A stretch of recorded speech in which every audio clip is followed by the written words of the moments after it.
Hey everybody, it's the coach. Welcome to this special Saturday edition of the NFL on EA Sports. Ahead, we'll see the runner-up and Rookie of the Year balloting Baker Mayfield and the Cleveland Browns as they match up with Jared Goff in the NFC champion LA Rams. I'll talk to you again at halftime, but for the call of this one, let's send it out to our EA Sports broadcast team. It's Brandon Godden and Charles Davis. Coach, this is the city, Los Angeles, California. That's where we are for this edition of the NFL on EA Sports. A few short moments ago, running back Todd Gurley trying to fire up the Ram faithful here in Southern California as his guys get set to do battle with the Cleveland Browns. Alongside my partner, Charles Davis, I'm Brandon Gunn, happy to be with you. And CD, as we get this thing going, give the folks at home something to keep their eye on. The running game for both teams, because I think this is going to be an old-fashioned, old-school type of a game. Physical, who wins up front, who runs the ball the best and controls the clock, they will come out the victor.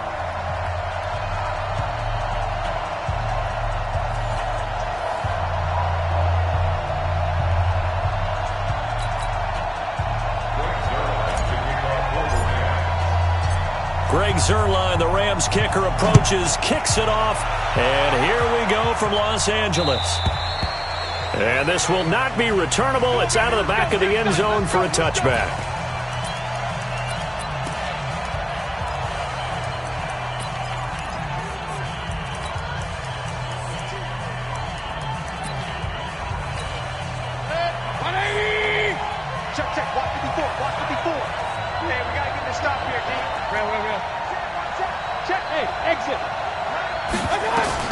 A first down throw from Mayfield. Looking for the out route. It's completed to Landry. 17 yards on the catch and run. It's a first down. One play has him up past the 40 already, and another 1st and 10. First carry for Nick Chubb. And that play going absolutely nowhere as he's belted before he could get out of the backfield. They'll wind up losing 3 yards here. And that'll make this a 2nd and 13. Here's Mayfield. He's going to sling this deep downfield. And that's going to be incomplete. Good effort there trying to take a shot, but it's 3rd down. But one thing's for sure, when you got a big receiver and you trust him downfield, you're going to give him opportunities to go up and get that 50-50 ball. And he is a darn good big receiver. Unfortunately, that time didn't work out. Nice job defensively. And he'll work it across midfield inside the 45. And there's a completion to the tight end. And look at the size of these players nowadays. At that spot, 6'4", 6'5", and up. A lot of guys used to be basketball players, somehow came back to football. That's really good. Now Mayfield lost the football. And now the Rams have got it, going the other way. 20. And they are going to score on the fumble return. Touchdown, LA. And he has great speed, defensive back speed. Once he got it and took off, there was no catching it. And I know every team tells you to hustle no matter what the play, but there was no chance of catching him. Maybe if it had been a defensive tackle running with the ball, but not in this case. Zuerlein good with a PAT. And that makes the score 7-0. And you can bet they're preaching 2 hands on the ball here as the kick's away following that fumble return.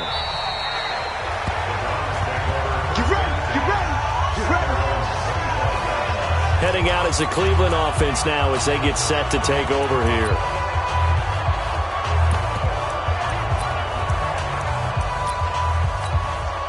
Mayfield going to lead the Browns up now 1st and 10 at their 25-yard line. They start on the ground with Nick Chubb. And he'll be upended at the 28-yard line. Just a 3-yard gain there. When we see those runs to the perimeter, when we see those runs to the edge, we think about big breakers, don't we? In this case, it was a modest gain, but it does open up possibilities here on 2nd down. He'll let it go deep. He rifles one that's intercepted.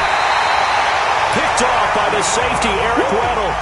And they are going to set up shop at the 40-yard line. Well, they didn't exactly show patience there, did they? Just down a score, they come out firing right away and compound things by throwing an interception. They put their defense in a really tough spot. Now the first carry here for Todd Gurley. Credit him with a 1-yard gain there to make it 2nd and 9. On 2nd and 9, Goff.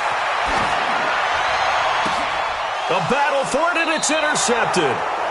Picked up by Denzel Ward. And his guys are going to get the football at the 28-yard line. And that's a great example of ball skills right there, partner. You and I do a lot of games, and I can't tell you how many guys look to run with the football before they've intercepted it. So that's a nice job of focusing on the task at hand and coming away with the interception. They begin this drive with Chubb. And he'll wind up losing yardage here back at the 21-yard line.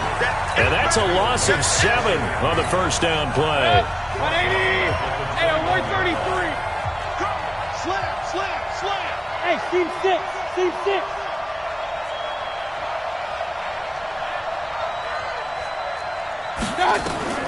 Throwing on 2nd and long. Mayfield looking left side. That's caught by Landry. And he'll be brought down shy of the 40 at the 38-yard line. They get 16 out of that one, but they'll still need to convert on 3rd. Hey, one alert. Hey, box truck. You think you won't get this? Hey, one set. Check Mike 54. Hey, that's what I do. 3rd and short yardage. Mayfield. Yeah, that one's going to be knocked away and incomplete. Not only was the call spot on, how about the execution of that defense right there? The zone was absolutely locked up tight. He was trying to force it in there on 3rd down. But if there's a time to force it, he felt like he needed to make a play, right? Yeah, exactly right. 3rd down, you got to try and find something. There's nothing available there for him. Right there, 54, right there. Run. Get him. Mike's 54. Hey, Charlie. Coming. 54's Mike. Check. On 4th down, they snap it to Mayfield. Into double coverage, and it's intercepted. Picked off at the 48, and his guys are going to get the football at their own 47-yard line. When a team's turned it over 3 times in the first half, we just look at the offense and say, guys, what are you doing? But instead, we really should be looking at the defense. They've created the takeaways. 2 interceptions, 1 caused fumble. They played awfully well swarming to the ball here in the first half. And they'll get him down as he's inside the 40. First play of the drive going for 14 and a first down. So here's a 1st and 10 at the 38. Now it's Gurley. And forget about finding a lane. He barely had time to look up before he was planted in the backfield. That's a tough one right there. He ran right into the teeth of the blitz as the linebacker was freed up in order to stuff that one for a loss. I think quarterbacks got to see that. Got to find a way to audible into something a little more advantageous. And he can't hang on. That's definitely going to be one he wishes he had back. Incomplete in the end zone. An incomplete pass on that last play, and that means they'll need to come up with something here on 3rd down. From the gun, here's Goff. A bullet throw, but incomplete. Everything about that play tells you about today's NFL offenses and what they're asking out of running backs. You can't just be a guy who can run the football. You have to be able to catch it as well, and he didn't get that done on that play. A 59-yard attempt.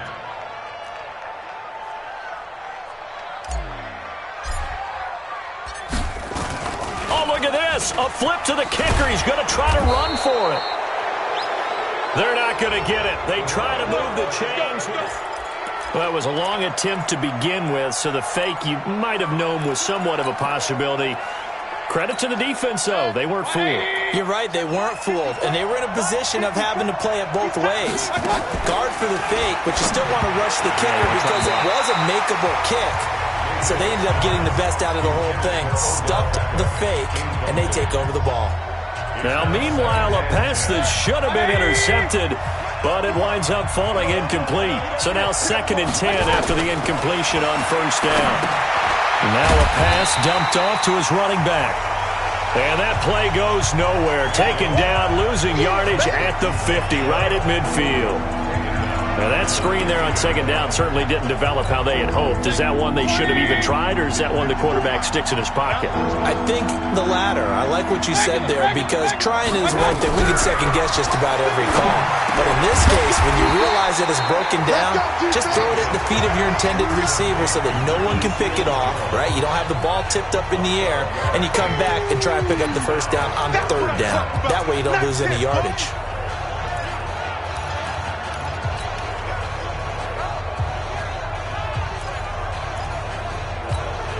Field goal would have been a decent length at 55 yards. They keep the kicking unit on the sideline. They're going for it. Now Mayfield on fourth down. Harris has it over the middle. And now this is going to depend on the spot. And they say he's just short. So they've gone for it twice now on fourth down in this game, and both times unsuccessful. I wish we could hear the headsets now between the head coach and the offensive coordinator. Now that they're 0 for 2, if they get into a third situation, head coach might say, hey, you got anything for this one? Might get radio silence back. The Los Angeles offense set to begin their next drive. They've shown precious little here offensively thus far as they try again with a first down now. And that one covered beautifully. Their defenders stayed home, and they'll stop him behind the line. They go play action with Gurley. Now gone. And the Browns pressure gets to him that time, and he's going to go down. Myles Garrett. Credit him with a sack, and it goes as a loss of 6. So Goff, he'll try to refocus after the sack. The Rams now set up with a tough one, a third and long. Goff now looks to throw. And able to find Higbee. It's complete. And they work this well upfield across the 45. The 21 yards there as they convert on third. And now he'll tuck it and run. And he's going to take this across the 50 into Browns territory. A good run there on first down, and it'll leave them with a 2nd and 2. 44's mine. 44's mine. Check. I got it. On second and a couple. Goff. He's going to dump it off to Gurley. And this time he's able to take it down to the 42. A gain of 5, good enough for the first down. Goff turns and gives to Gurley. Solid running on the carry, but still brought down just inside the 40. 3 yards on the pickup there, and it'll be second down. It's a pickup of 3. Brings up second and 7.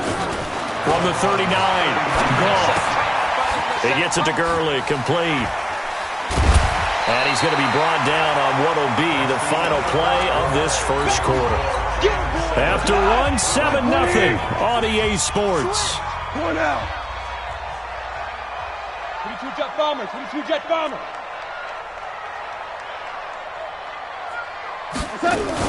They'll try and pick up the first with Gurley. And he won't be close to a first down as he runs into a wall. They'll be marked in. No gain on the play. Now Goff. Man open, it's Kupp. He's got it. And inside the 20 before he's brought down.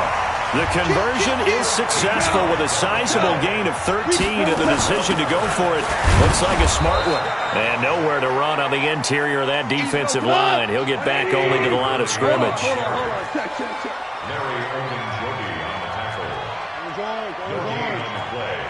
Second and 10. Now on second down, this is Gurley. And he'll take this down for about 4 yards, down to the 15. And that's one of the reasons you like to blitz even on run downs. It confuses the blocking assignments and doesn't allow those offensive linemen to get up to the second level. And that one's complete to Gurley. And he'll get into the end zone. Touchdown, Rams. A 15-yard touchdown grab. And the Rams tack on to their advantage. CD, it seemed like they were so focused on the guys out wide, they forgot about him out of the backfield. That's a really good point because you've got to communicate, and oftentimes when you start counting receivers, that's exactly what you do. You start from the widest receiver, work your way inside. Who gets lost sometimes? The back in the backfield. That's exactly what happened there. And he got into the end zone. This is fielded at the goal line. And he will be brought down here at about the 17-yard line.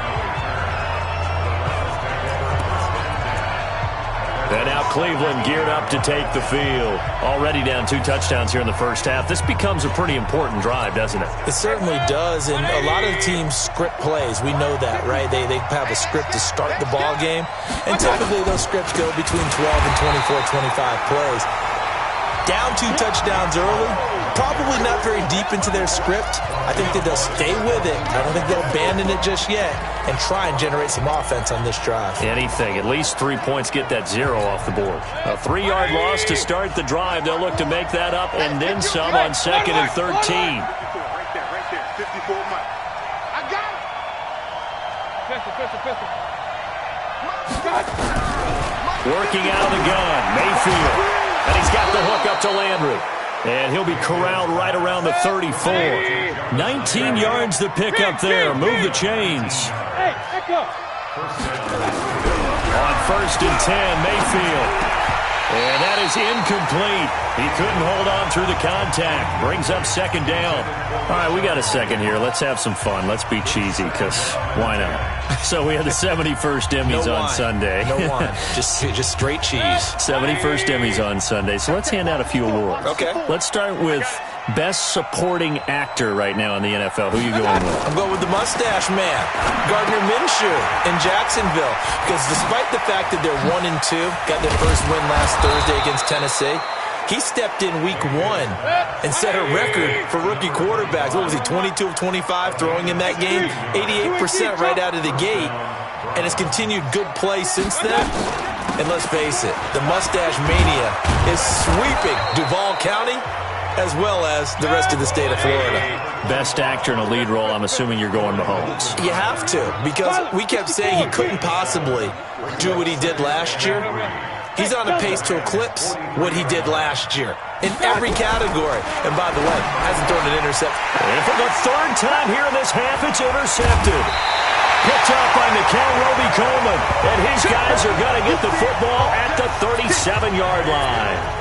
Charles, before the game, you and I were looking at the still undefeated teams in the league, and Detroit's technically won at 2-0-1, but let's look at the 3-0 teams. The Bills, Patriots, Chiefs, Cowboys, Rams, 49ers, and Packers.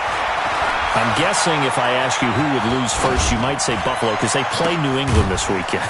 I think you're right about that, because that's what you look at. What's the schedule tell us? We know the 49ers are safe because they got an open week coming, so they should be okay on that one. But you would say Buffalo, even though they're at home, New England gets them. But as a wild card, putting them on upset alert, Green Bay on Thursday night with a desperate Philadelphia team coming in. You know, you got to be really careful with that, despite the fact Green Bay's defense has been so impressive in the early going. That's a gain of 13, 1st down Rams. Now a 1st down throw, gone. And this will be incomplete. Physical play on the football there, and it's 2nd down. It's a lot of contact going on there, and in the end, unable to keep 2 hands on the football and bring it into his body. Everything looked pretty good until the finish. To throw again on 2nd down. Goff, and he's taken down. This will be a Brown sack. Well, maybe that can give him a little bit of a pick-me-up, a little bit of a jolt when the few things has gone right defensively. Because other than that, it's really been a first half to forget. 3rd and long. It's gone. And that is incomplete. You hear the calls for a penalty, but I just don't think so. I think in this situation, the defender was making sure his guy couldn't hold on to the football. So I don't see anything that warranted a flag. No, I'm with you. There was contact, but I'm happy they kept that flag in the back pocket. On is the punter, Hecker, as he gets this one away. And this will hit just beyond the goal line as it's into the end zone for a touchback. Heading out as the Cleveland offense now as they get set to take over here. And they're in a bind early here, down 14-0. Are you worried at this stage or still too early? You're worried. You're just trying not to transmit it to the rest of your team. You want to make sure that they stay positive. But at the same time, you're wondering, how are we going to move the football? What do we have on this play sheet that can work Get back to basics is usually your answer, and make sure you find the guy who can move the ball fastest for you if you just get it in his hands. Yeah, still second quarter. You get points on the board here. I think you're feeling okay. They go with Chubb on second down, and he'll go down at the 26 following a gain of 6. They don't need to run another play here before the 2-minute warning. Let's see if they do it anyway. Mayfield from the gun on third down. Flush to his right. He finds Beckham complete. And he'll be taken down, but not before they work it across midfield. 2 minutes to play, first half. It's 14-0.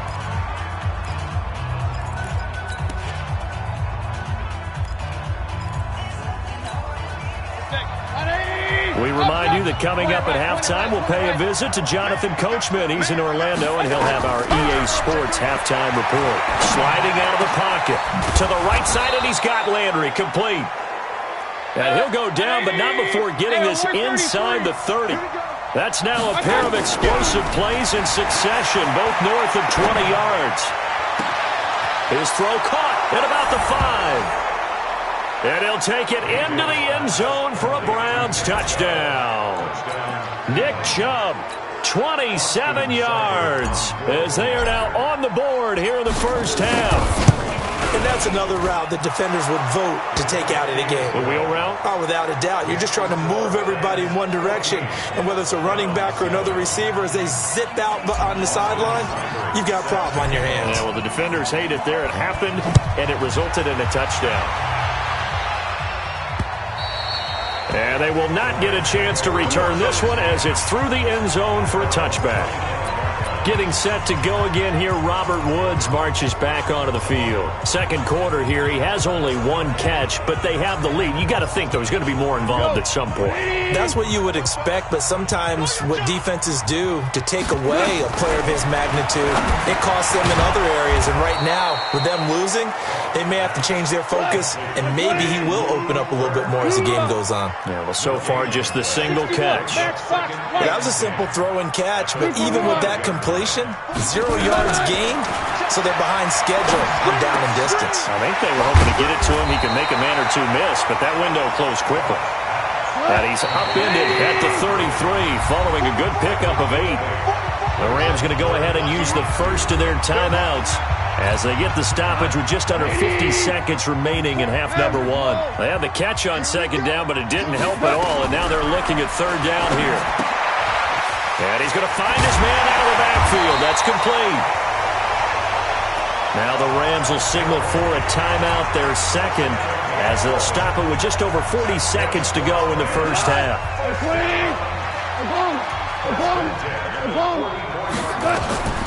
On first down, it's gone. And he's going to be taken down. Goff is sacked. Larry Ogunjobi. What a play by him. That's going to go as a loss of 13. After the sack on first down, Goff escaping the pressure right. Now he'll let it go deep right side. And it's knocked away and incomplete. Robert Woods, the intended receiver that time. And that takes us from second to third down. The Rams on third down. They've hit 4 of 7. This will be third and forever.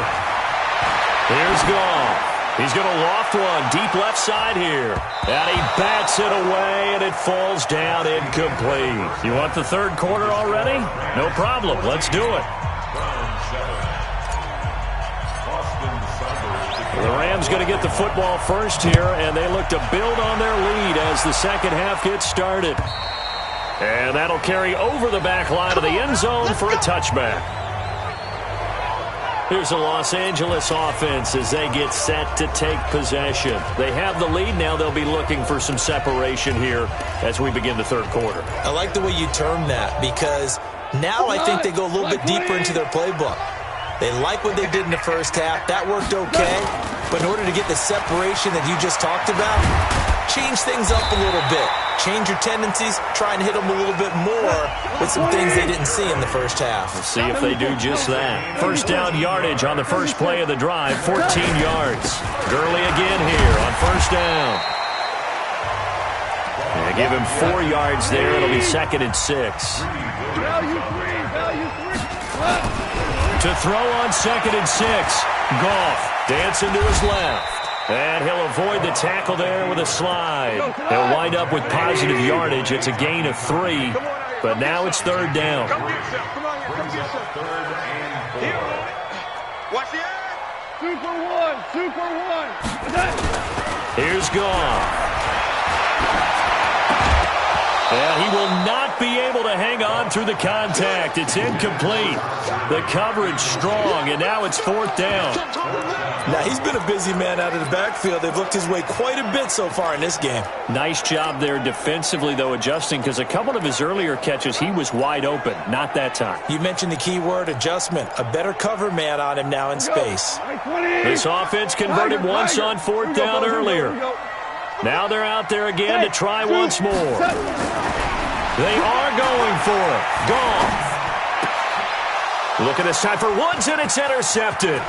Picked off by Greedy Williams, the rookie from LSU. And he takes this one back into the end zone, and the Browns defense has a touchdown.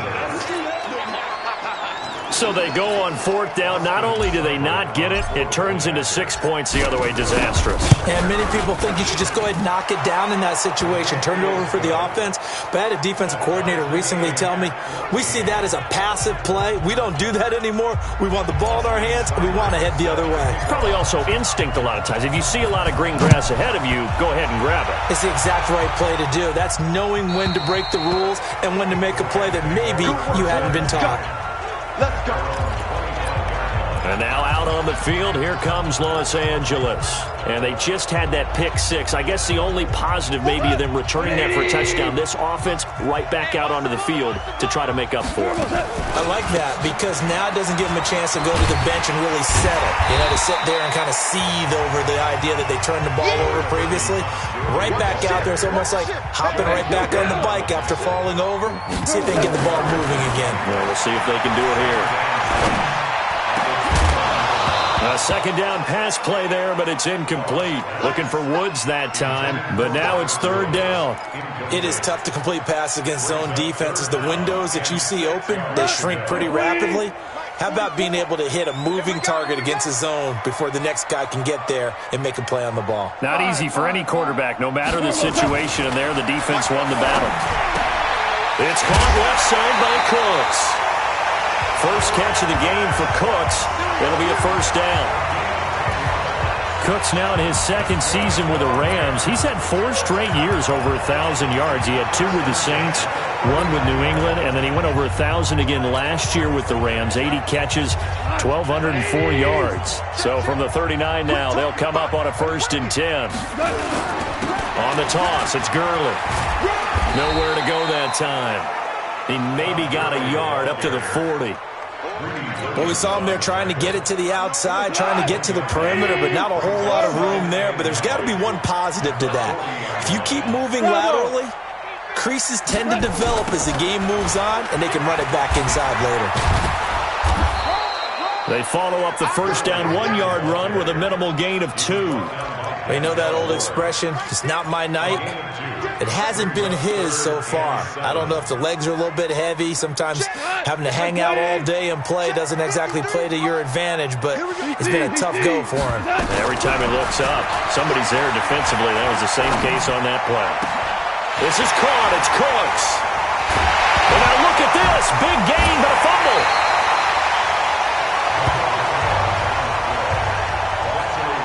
And the defense not able to get it.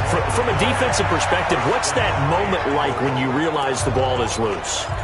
It is a moment where all concentration goes right to the football. This is something you've talked about in all your preparation for the game. You probably talked about since training camp. Knock the ball free. And they're going to get to him. A sack. Sacked back at the 9-yard line. Olivier Vernon coming in with some force for the sack that time. The amount of sacks that they've absorbed in this game is absolutely extraordinary. Let's just face it. This offensive line, flat out, cannot handle this pass rush. It's been demonstrated time and time again. Under pressure again, and down he goes again. Joe Schobert, he's the one that drops him this go-around, and that pass rush getting strong here. Back-to-back sacks. So once again, they dial up the pressure and get home and get a sack. It brings up a 3rd and long, but it's really not an unmakeable one, especially considering they just gave up back-to-back sacks. Now Goff on 3rd and goal. And this is intercepted, but they'll say out of bounds. So very close to a turnover there in the end zone. The Browns D locked in on 3rd down, brings up 4th. Well, interceptions have been a problem in this one. If he could have gotten his feet down here, it would have been another. Would have been a huge one. They've had a great game taking the ball away. Thought they had another one, just unable to get those cleats in bounds. Zuerlein, of course, last year had likely the iconic field goal of the season, booting that 57-yarder in the Superdome to send his squad to the Super Bowl. Yeah, you really hurt the Saints fans on that one, didn't you? Sorry. They didn't want to hear that at all. But this guy deserves his nicknames. Greg the Leg, Legatron, because the ball goes through the post at a heavy rate, 87% in 2018. Now the Browns offense, they get ready to head back onto the field. They're close game, but they're going to need to do a little bit better probably here in half 2, no? I would agree with that totally. I would guess it in the locker room. They talked about cleaning up some of the errors. And for the 4th time tonight, it's an interception. Picked off by John Johnson, and he's able to get it back to the 41-yard line. Well, I get what he was trying to do. He was moving to his right and trying to shift the coverage, but instead he shifted the coverage also to the right and threw right into it for an interception. Time to establish the run game here. Gurley. And he is going to be stopped cold behind the line of scrimmage. They'll wind up losing 3 yards here, and it'll bring up a 2nd and 13. They'll wind up getting 10 back as that sets them up for 3rd down. Goff on 3rd down. Buying time to his left. And for a 3rd time tonight, he's intercepted. Picked off by the linebacker, Joe Schobert. And the return here will go to the 31-yard line. Partner, switching gears for a second, a really cool moment on Sunday night when Clay Matthews, former Browns linebacker, was inducted into Cleveland's Ring of Honor. And, of course, his son Clay was playing for the opposite team that night. It was a really neat moment. Fantastic moment. And it's Clay 2 and Clay 3, correct? Yes. Dad is 2, son who's playing for the Rams now is 3. When he popped out there to see the rest of the family, all of them wearing the 57 jersey that Clay II wore with such distinction for Cleveland for all those years. When he played long enough, a lot of people think he played with Otto Graham. I mean, it was amazing. About nearly a 20-year career there. And just phenomenal what he got done. And even better to see his son able to pop out there and share the moment with him on such a special night. Just phenomenal. And he'll only get a yard to bring up 3rd and 1. On 3rd and 1, here's Mayfield. And my goodness, another interception. Picked off by the linebacker, Corey Littleton. And he will bring it back. It's an interception return for a Rams touchdown. Short throw, pick 6 right there. Those linebackers, they love when those short throws come and those eyes get real wide, don't they? How about the anticipation on the play? Reading, reacting, and then the ability to catch the football and take it in the opposite direction. So the defense creating some points, not only getting the interception, but then returning it to the end zone for the pick 6. This will be taken in at the 1. And he'll be brought down at the 23, make it the 24-yard line. And now Cleveland geared up to take the field. And last time, decent field position through the pick 6, obviously costly. But they can't afford to just bunker in now. All right? Good field position means go ahead and attack on offense. Try and press the advantage a little bit.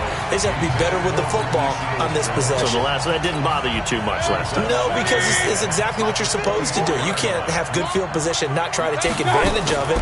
Sometimes the defense makes a good play, too. They try to throw on 2nd down, but this one is incomplete. You and I watched film yesterday, and you told me to watch his feet. For whatever reason, his footwork just looked off on that throw. And you always love it when the next defensive back talks quarterback mechanics, right? Well, but you're good at it. Well, I try, all right? I don't know how good I am, but it doesn't take much to tell. His mechanics are off a little bit, exactly what you described. Footwork, that led to the incompletion. And he is into the end zone. Touchdown, Cleveland. Jarvis Landry, 76 yards, as they are now just an extra point away from making this a 3-point game. And sometimes those slants, they can be so tough to defend after the catch. It just happens so quickly. And really, what gets set up there is how quickly everything happens. Ball's out of the hands of the passer in a hurry, and he just takes it and goes. And he went all the way into the end zone. Following the touchdown, here's Seibert now to kick it off. And this will be a touchback as that sails over the end line. Here's the Los Angeles offense as they get set to take possession. And with 3 interceptions thrown already, we'll see. Do they rely more on the ground game here? They may have to change things offensively to try and settle things down, not just for the guy throwing the ball, but for the rest of the offensive unit, because his confidence has to be shaken a little bit. And you just want Todd Gurley, wave goodbye. The 30, 10, touchdown LA. Todd Gurley, his second touchdown of the night. And the Rams tack on to their advantage. Not a whole lot to recap on that drive. Just one play, 75 yards to the house. Yeah, it's a long way to go. And remember, rarely is it a straight line 75 yards, too. Got to have a little extra in there.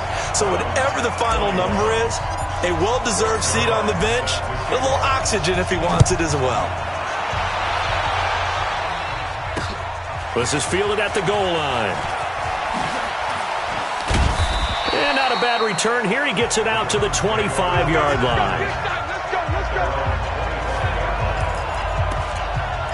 A chance for us here to discuss Jarvis Landry.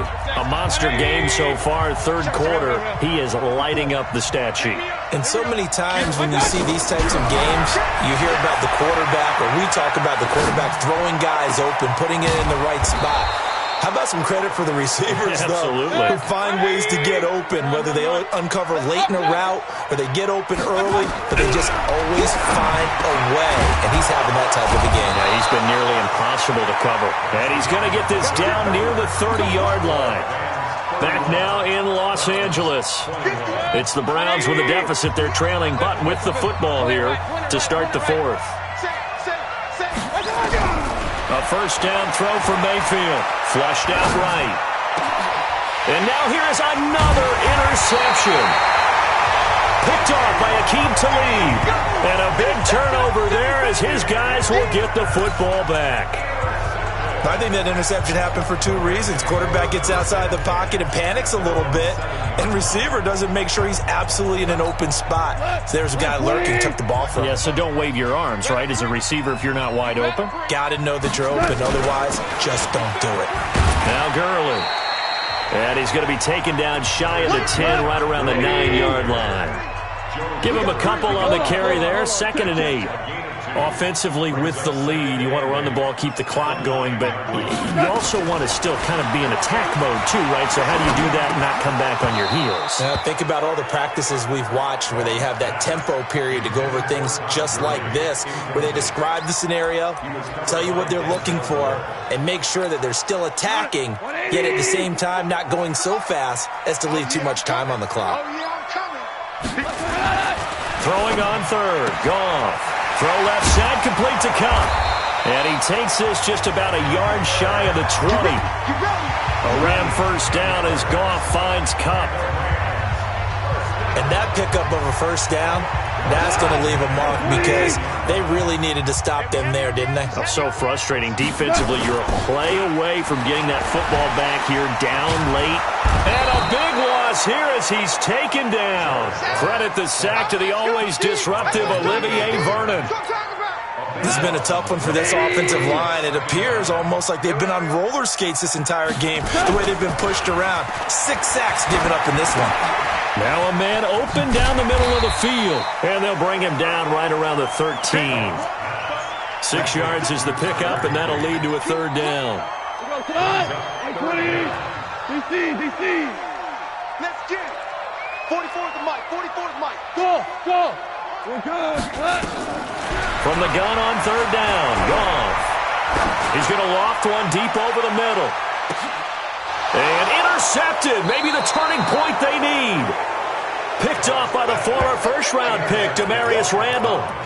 2-score game here in the fourth, and that pick, it kind of keeps the door ajar, doesn't it? It does, and you wonder about their strategy because with a 2-score lead, you would think maybe you're just sitting on it and trying to drain some clock. It's almost like they felt like, hey, we've got a good cushion. We can keep pressing it. It ended up costing them. Now they're able to swarm him behind the line, and his rough night continues.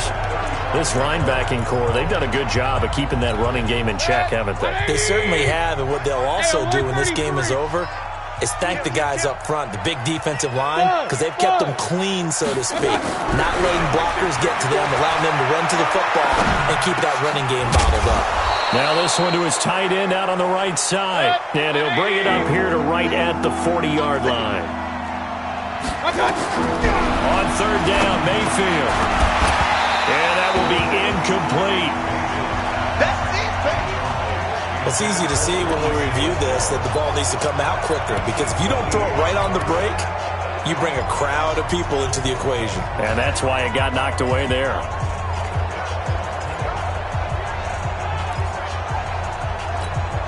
And they're indeed going to go for it here on fourth down.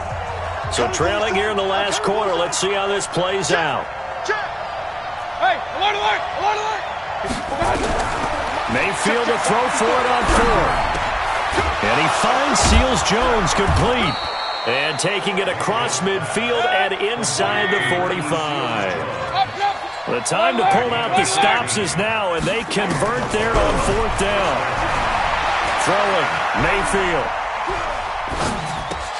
And that's going to be incomplete. Too tough to hold on to that one. It's second down. You get a tight end like this, and you know he's used to dishing out punishment, but here, he's one that has to absorb the contact, and as a result, unable to hold on to the football. On second and 10, Mayfield eluding the pressure right, and they're not able to hook up there. Incomplete. Oh, I like that right there. Not only was it the right play, throwing it away like that, frankly, I think it was the only play. Yeah, got outside of the pocket, realized he had nothing, just chucked it free. Yeah, live to fight another down, right? Oh, he's got a man wide open, complete. The Browns passing game finding its stride. They've got another first down. Hey, Haywood!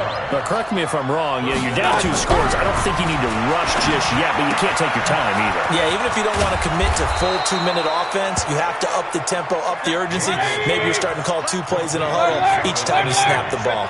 17 yards on the catch and run. It's a first down. First down, Mayfield. Flush to his right. And he will go down outside of the pocket for a sack. Tried to get away, but could not. Clay Matthews brings the heat and gets the sack. Well, that was point-counterpoint, wasn't it? They decided to throw for it on first and goal. Instead, the defense counters with pressure, and the defense wins, getting a big sack. Now a second down throw for the end zone, but it's incomplete. An incomplete pass on that last play, and that means they'll need to come up with something here on third down. Working out of the gun, Mayfield. And my goodness, another interception. Picked off by the Pro Bowler, Marcus Peters. And a great return as they're finally able to take him down. Trying to get it to Landry there.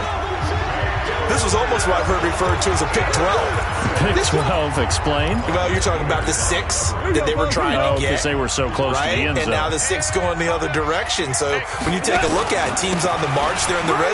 And he is into the end zone. Touchdown, Los Angeles. Todd Gurley taking it in.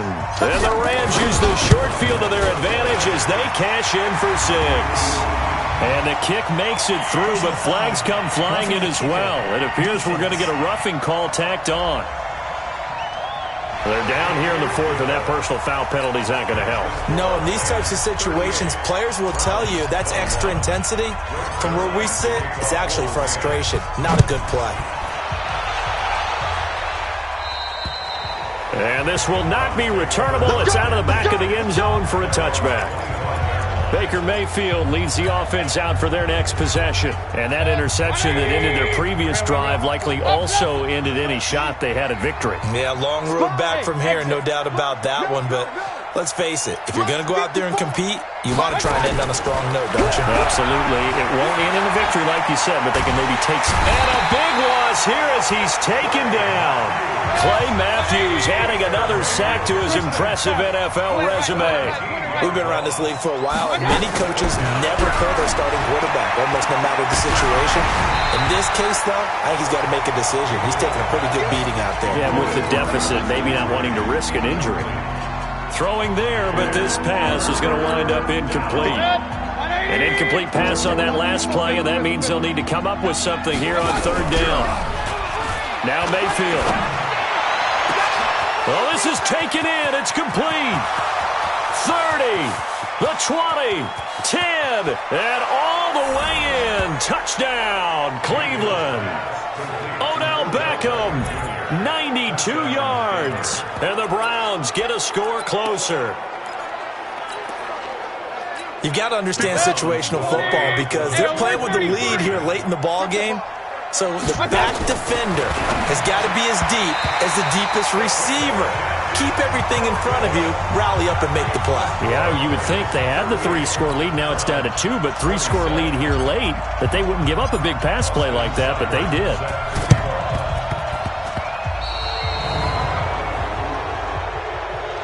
Free kick out of bounds. Kicking team. And that drives coaches insane, doesn't it? When they see that happen, it just doesn't feel right, does it? Plus, you're giving up yardage. And this will probably be the final play before the 2-minute warning. Yet another carry here tonight for Gurley. And he's going to take this across the 50 into Browns territory. 2 minutes left to play in this football game here on EA Sports. So it's Rams football here as we get you reset. And the scoreboard on their side, they're just looking to melt away these final couple of minutes and put this one in the left-hand column. Now he's going to swing this one out to his running back. And he gets this inside the 35-yard line. A gain of 13. It's a first down. When you run a screen pass really well, you got to like the look of it because so many parts come together to make it work well. The offensive linemen, where they're faking people out, the back slipping out there, catching the football, then all of them going together as one unit downfield. A really nice pickup. A good pickup there, 21 yards. Not totally home free yet, but it's looking good as they come up first and 10. And for one of the first times tonight, he's going to be held up at the line of scrimmage. The tackle made by the linebacker, Joe Schobert. That time they're able to bottle him up, but he's having a really nice game. I agree with that. Let's just go big picture, right? Every back that's in the Hall of Fame had carries where they didn't gain yardage or they lost yardage, but you stick with them, don't you? When they're having a good game, keep feeding them.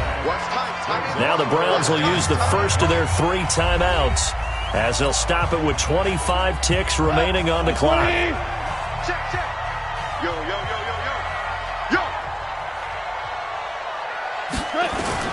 Here's Gone, fighting to stay upright. Throw right side, going to be caught by Higbee. And he'll take this into the end zone. Now, hold on here. We do have a flag down. So let's see what this is about. A costly penalty there. A lineman got downfield, and for the moment, that cost him 6 points. 120. Now it's gone. And they'll set up the screen to Gurley. And they're going to drop him well shy of the first as he can only make it to the 11th. And what are the whistles for? Timeout. So they'll stop the clock here in a game that's been decided in the closing seconds. And with things looking pretty good on the scoreboard, they're going to keep the offense out there and go for it here on 4th. Here we go. They go ahead and snap it. Gone. And that is incomplete, stopping the clock with 5 seconds to go.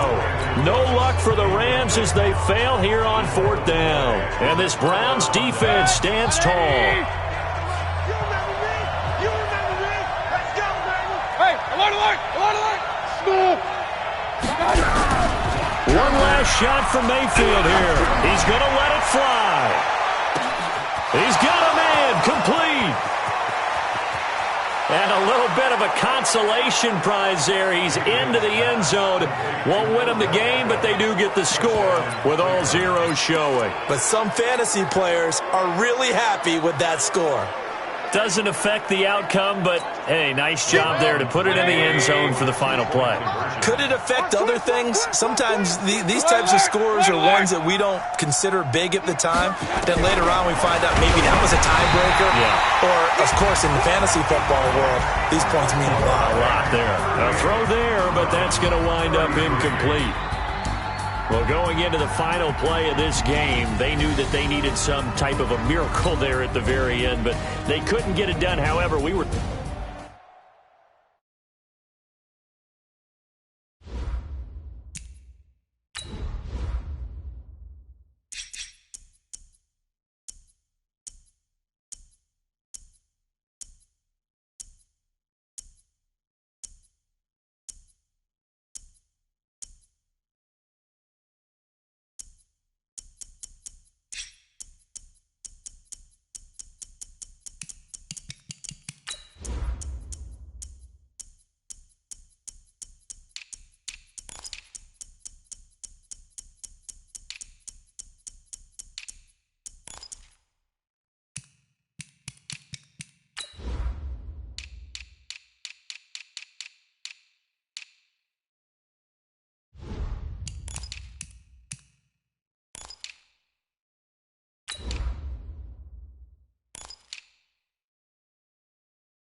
Hey, everybody, it's the coach. Welcome to this special Saturday edition of the NFL on EA Sports.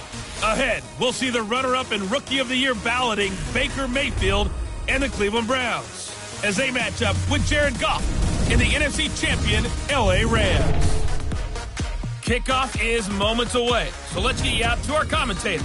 And standing by for the call are Brandon Godden and Charles Davis. All right, Coach, EA Sports coverage of the National Football League is on the air.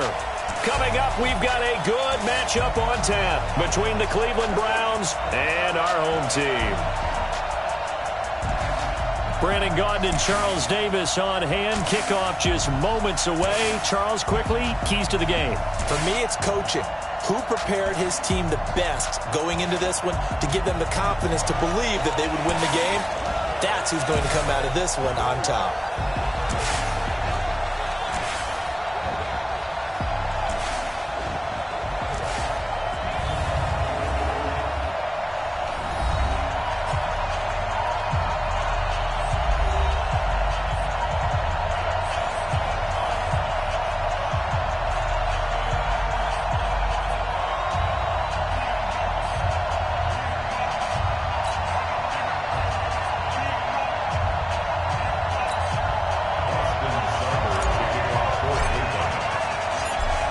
Seibert now to kick this thing away.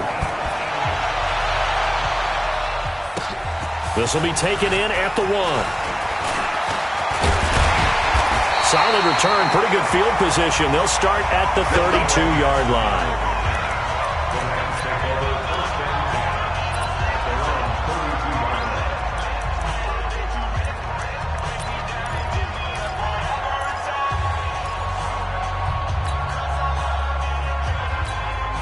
From the 32 now, here's 1st and 10. 53, Mike 53. Watch the pass. Now the third leading rusher in the NFL last year, Todd Gurley. And he's got some Todd Gurley. Wave goodbye. Past the 20.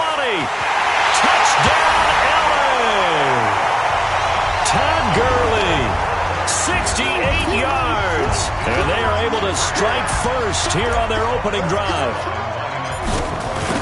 Well, they said they wanted to have some explosive runs. How about that one to start the game?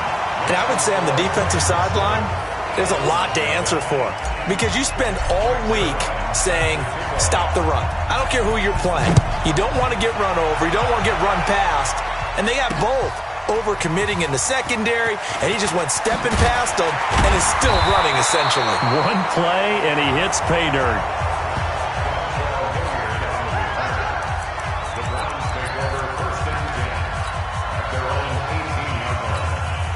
Mayfield going to lead the Browns up now, 1st and 10 at their own 18. Now the third leading rusher among rookies last year, it's Nick Chubb. And he's going to lose yardage here back to the 14-yard line.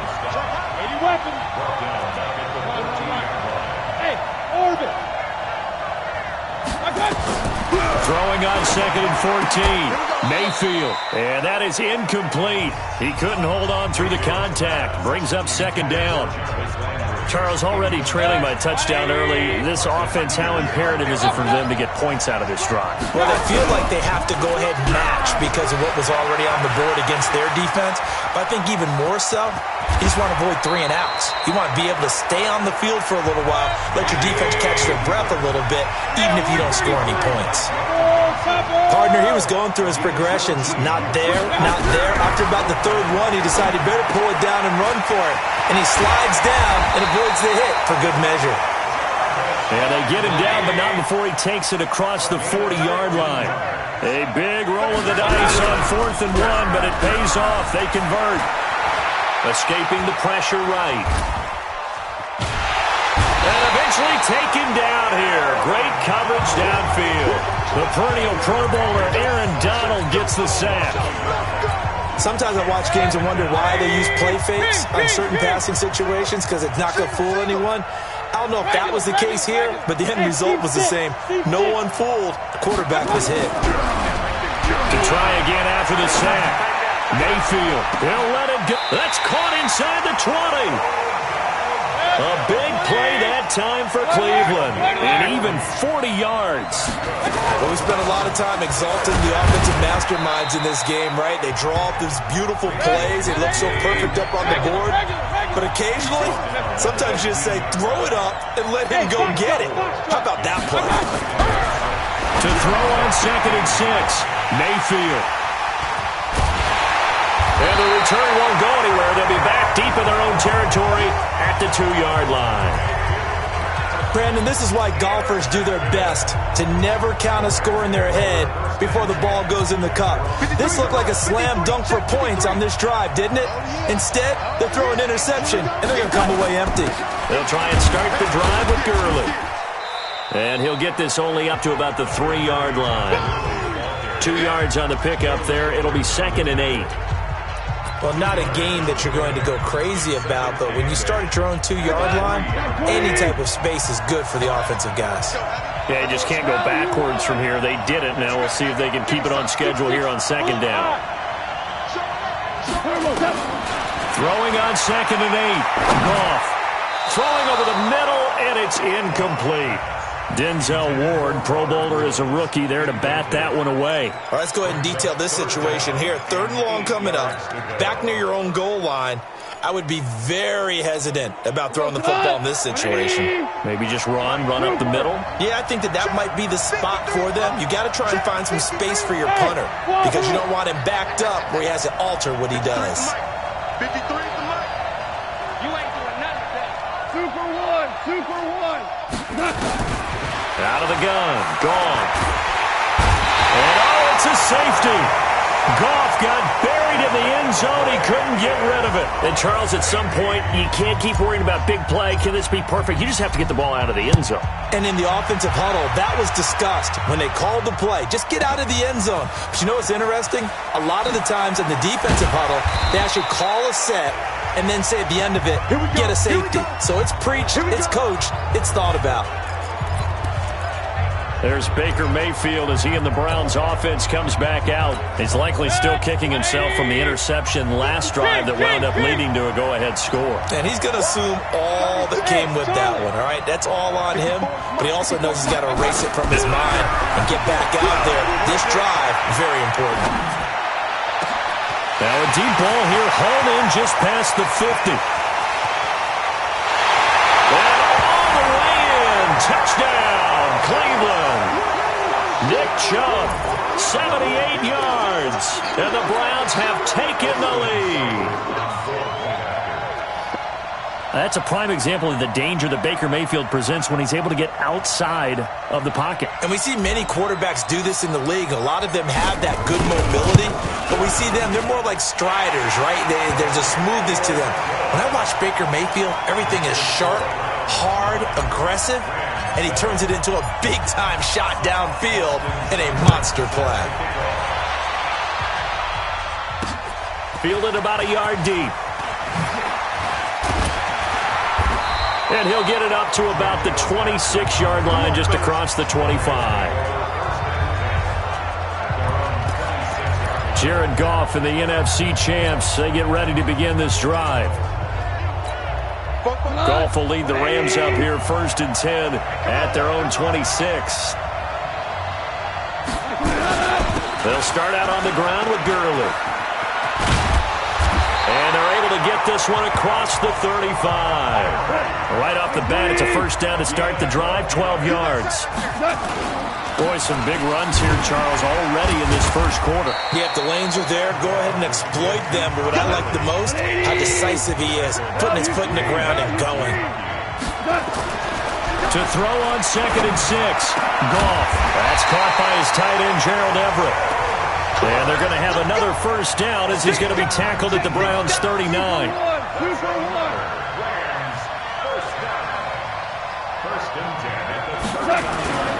On first down, it's Gurley. And running room scarce here. He's going to be stopped in his tracks at the line of scrimmage. Officially no gain on the play, and it's 2nd down. Looking to throw on 2nd down. Goff. And a big loss here as he's taken down. Myles Garrett able to get in there for his 2nd sack of the afternoon. Well, enough takes a start to have a good drive. Quite like a big loss on a sack, does it? No, now they're looking at a 3rd and long, and suddenly the momentum shifted to the other side of the football. And old Mo is a very, very fickle man. 3rd and long. It's gone. And unable to connect. Incomplete. I'll give them credit. They took their shot, but it's going to bring up 4th down. That makes them now 0 for 2 here in the first quarter on 3rd down conversions. And now they'll look to their defense because they need them to step up so they don't fall further behind here in the early going. And this is away. It's a high kick, and he got all of it. Let's go. Do it. Heading out as the Cleveland offense now as they get set to take over here. And last time the formula was pretty simple. One play drive, long pass. Maybe they just want to do that again, right? And that's exactly how you want to draw things up. Whether it's on your grease board, right, in your playbook, one play drive is exactly what you want on offense.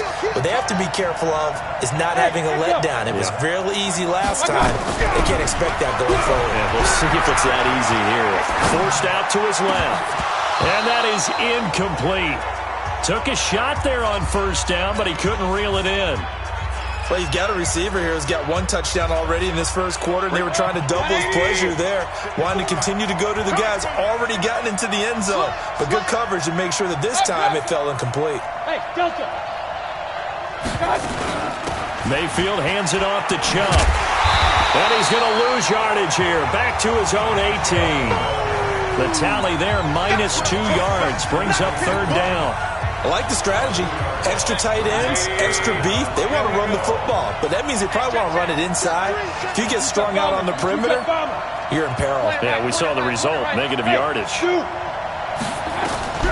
Mayfield from the gun on third down, being chased out left. And he fires one that's intercepted.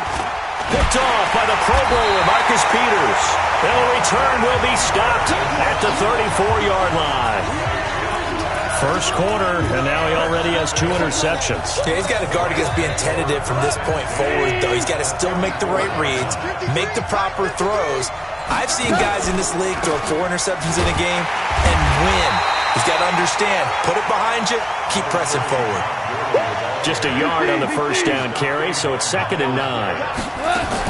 They tried a quick hitter inside, but that one was swallowed up because what they're hoping, those big defensive linemen will take the bait and move laterally and open up a crease that they can run through. Didn't happen on that play. Now gone. He gets it to Gurley, complete. 10 yards on the pickup there, and it'll be 2nd down.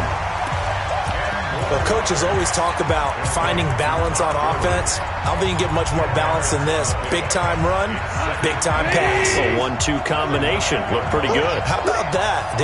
Let's see if they can continue to take that kind of a punch, though. And he goes backwards here, losing yardage back to the 16.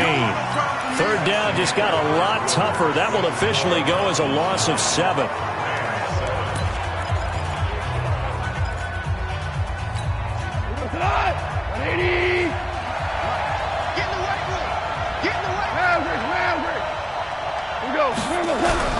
Now gone. To the goal line, but it's incomplete. Problems on third down so far in this first half. Relatively small sample size, but they're now 0 for 3. And the average in the league? Oh, they flip it to the kicker. He looks like he's going to throw it. They're not going to get it. They try to move the chains with a surprise, but it's a turnover on downs. They pass up the 3, fake it. It doesn't work. And this Browns defense stands tall.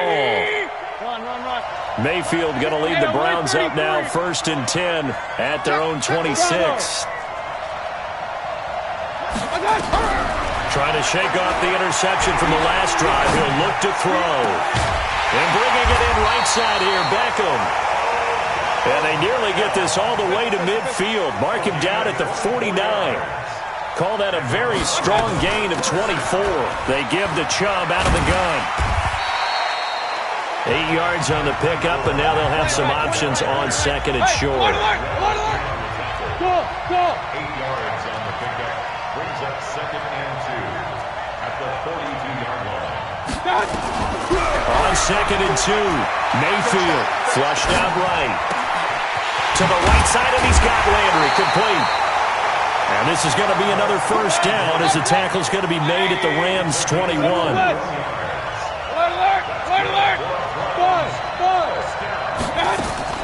A first down throw from Mayfield. And this will be incomplete. Physical play on the football there, and it's 2nd down.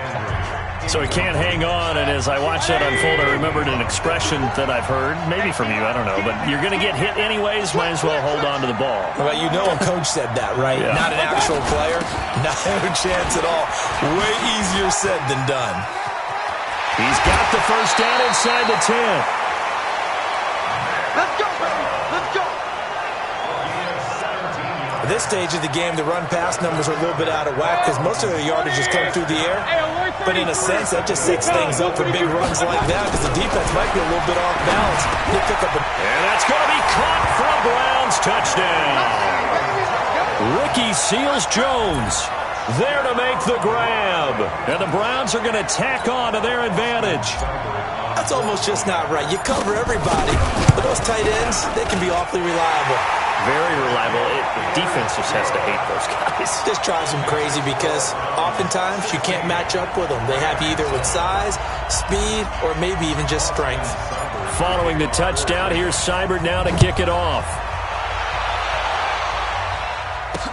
This will be taken to the back of the end zone. And he'll wind up about 4 yards shy of where he would have been if he had taken a knee, as they'll start at the 21-yard line. Todd Gurley in the Rams offense set to take over. Now, he's having himself a little bit of a banner game. His team right now, though, losing. Needs a little bit of help, and I kind of equate it to a basketball game where you have the big score, and sometimes your strategy is, okay, he can go ahead and have all of his points. Let's hold down everyone else, and that's the way you win the game. And right now, he needs everyone else to start scoring, quote-unquote, as he's been. Yeah, and he's hoping to keep it close so maybe they can keep it on the ground, not start to go through the air as much. Meanwhile, Goff to Gurley as he drops it off for his running back. And to the 42-yard line here and brought down there. Give him 8 on the play, and it'll be second down. Looking to throw again on second down. Goff. And the Browns pressure gets to him that time, and he's going to go down. Mack Wilson. The blitz works to perfection as he gets in there to dump him for a loss of 8. So Goff, he'll try to refocus after the sack. The Rams now set up with a tough one, a 3rd and long. Now a 3rd down throw, but it misses the target, incomplete. Not much going on this drive. Looks like they're going to have to punt it away, CD. And right now, I know a lot of their fans are screaming for the OC to change things up, get away from what he's been calling. Sometimes you just need better execution of the plays that have been called. Now the Browns will use the first of their 3 timeouts. They'll have 2 remaining as we step aside here in this second quarter.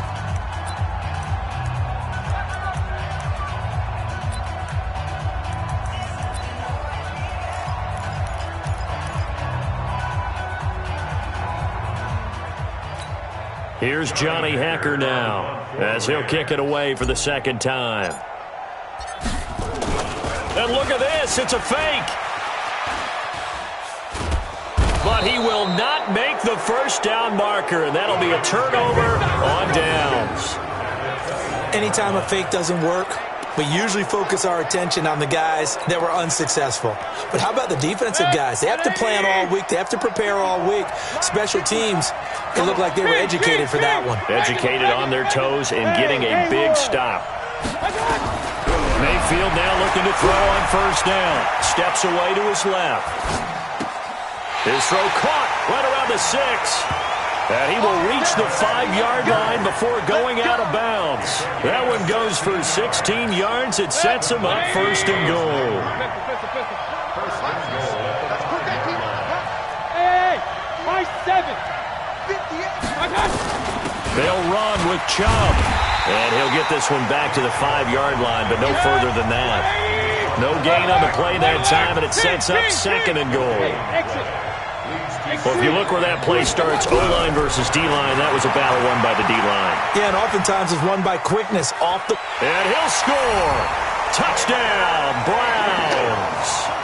Baker Mayfield on his way to a monster game. 3 first-half touchdowns. And the Browns are going to tack on to their advantage.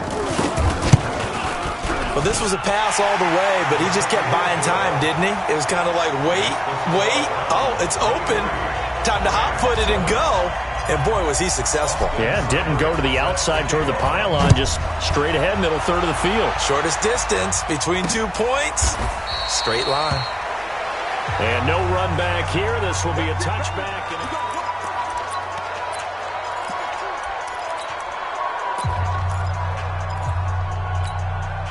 The offense back out there at the line, ready for their next drive. Now they'll toss to Gurley left. And he'll wind up losing yardage here back at the 21-yard line. Yikes, a 4-yard loss really sets him back now for 2nd down.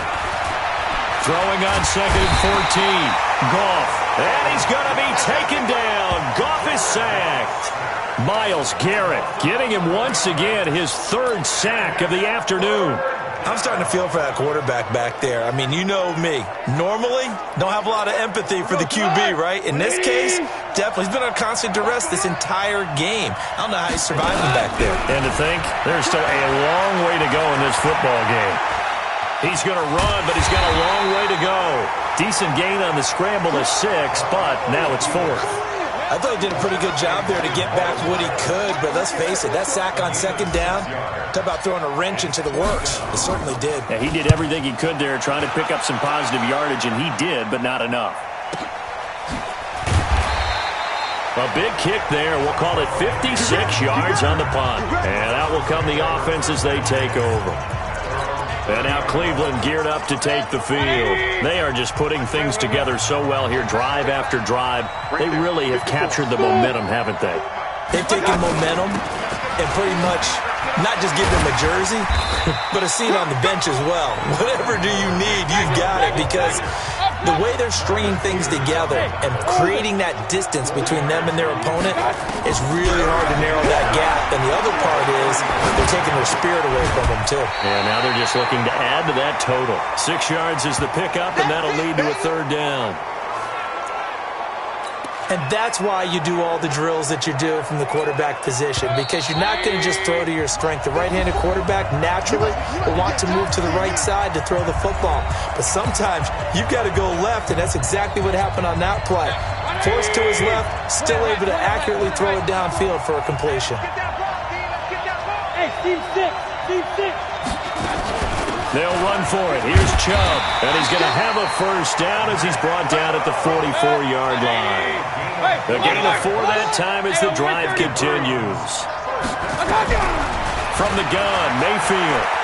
Just about every coach we talk to said. And he can't find a receiver, and he's brought down. Aaron Donald with a sack. Now following the sack, they'll look to make amends on a second down and 17. Mayfield dancing to his left. He's got a man wide open. It's Landry. And they're able to work this to the 25 before it's all said and done. That one good for 37 yards. What a first half this has been offensively. I mean, defensively, what do you do when you're getting torched like this? Well, these receivers are absolutely wearing them out. So 2 thoughts come to mind. 1, get some oxygen. You can fill up your lungs a little bit. And number 2, talk to your guys up front. You need a pass rush to help slow them down. Hey, wahoo! Now they return to the ground game. Chubb looking for a crease, can't find one. Stopped at the line of scrimmage. The Rams going to go ahead and use the first of their timeouts as they stop it here with just under 40 ticks to go in this first half. On third down, Mayfield. And he finds Seals-Jones complete. And they got it inside the 10 at the 8. Now the Browns signal for the second of their timeouts as they'll stop it with a little over 30 seconds to go in the first half of play. A chance to really cap off a big first half here as they come up on first and goal. Hey, Charlie! From the shotgun, it's Mayfield, eluding the pressure right. Hammering for the goal line. He loses the football. And now the Rams have got it, going the other way. When I see a play like that, I come back to risk-reward. I don't know about you, but is it worth it at that point, whatever you're going to pick up, to either take the hit, and in this case, lose the football? Should have gone down. I mean, hindsight's always 20/20, but that's the safe play. You're exactly right. Hindsight's really never wrong, is it? Because you can analyze it, but I think ultimately you got to look at it as a first option, taking care of the ball, getting what you can, and that's it. Don't worry about it anymore. Coming to you, coming to you. On first down, gone. And a diving grab. I think he got that, yes. The Rams going to be forced to use their third and final timeout as they stop it with 11 seconds remaining in this first half. Goff now 6 of 10 in this first half. He's got his guys a first down here. Stepping up, he's going to keep. Now the ball comes loose. So we come upon half. We now proceed to the start of the second half.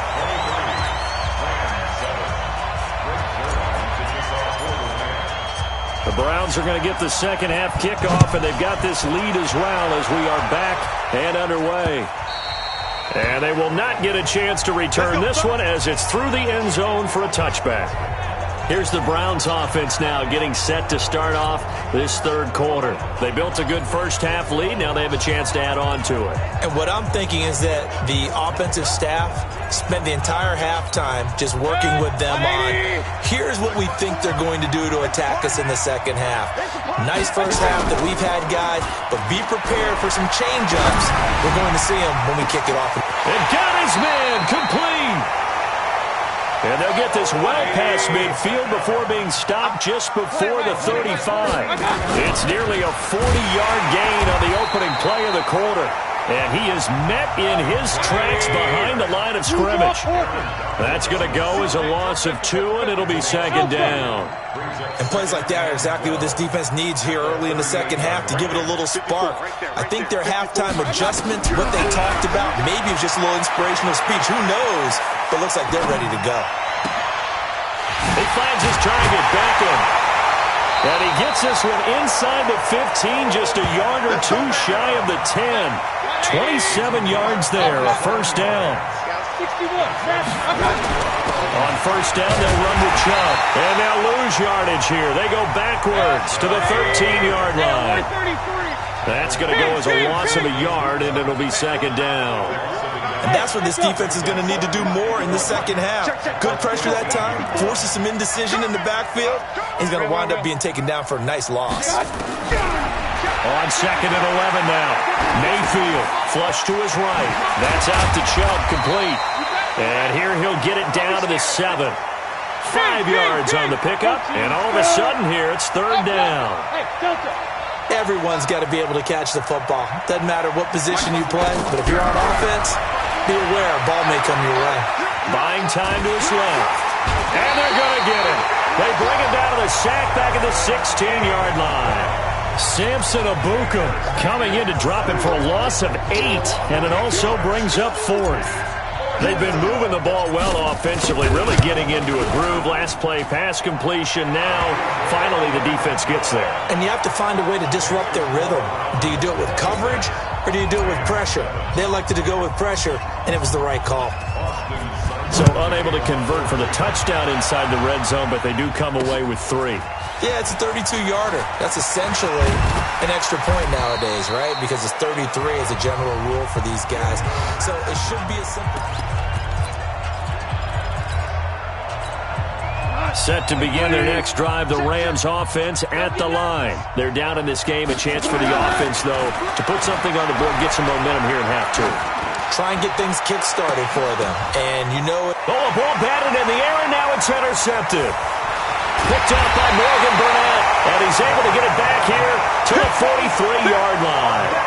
With that incompletion, we step league-wide for a second. I want to discuss Saquon Barkley's injury. Obviously, that hurts the Giants, who are having a quarterback change. And look, Daniel Jones looked good, but they're going to need Saquon Barkley in that backfield. In a big way. Not just as a runner, obviously, but his ability to catch the ball in the backfield, make plays in open space. 4 to 8 weeks with a high ankle sprain. Horrible news, not just for the Giants, but how about fantasy football teams? All right, if you've got Saquon Barkley, many of you selected him at number 1 in your draft. Now he's going to be out for a decent portion of the season. You better hit your waiver wire and get Wayne Gallman quickly. Forced out to his left. And he's taken down, trying to do a little too much, getting outside of the pocket, and it results in a sack. Well, it was second long, now it's third and even longer. They're going in the wrong direction here. Because they're moving exactly the way they want to, but you're exactly right. Definitely going in the wrong direction for the offensive guys. Play action now. Here's Mayfield going up top. It's caught inside the 25. And all the way in. Touchdown, Cleveland. Odell Beckham, 64 yards. And the Browns are going to tack on to their advantage. As a fan, is there anything prettier than a well-executed post route? No, it's a thing of beauty, especially when it's done like that for a touchdown.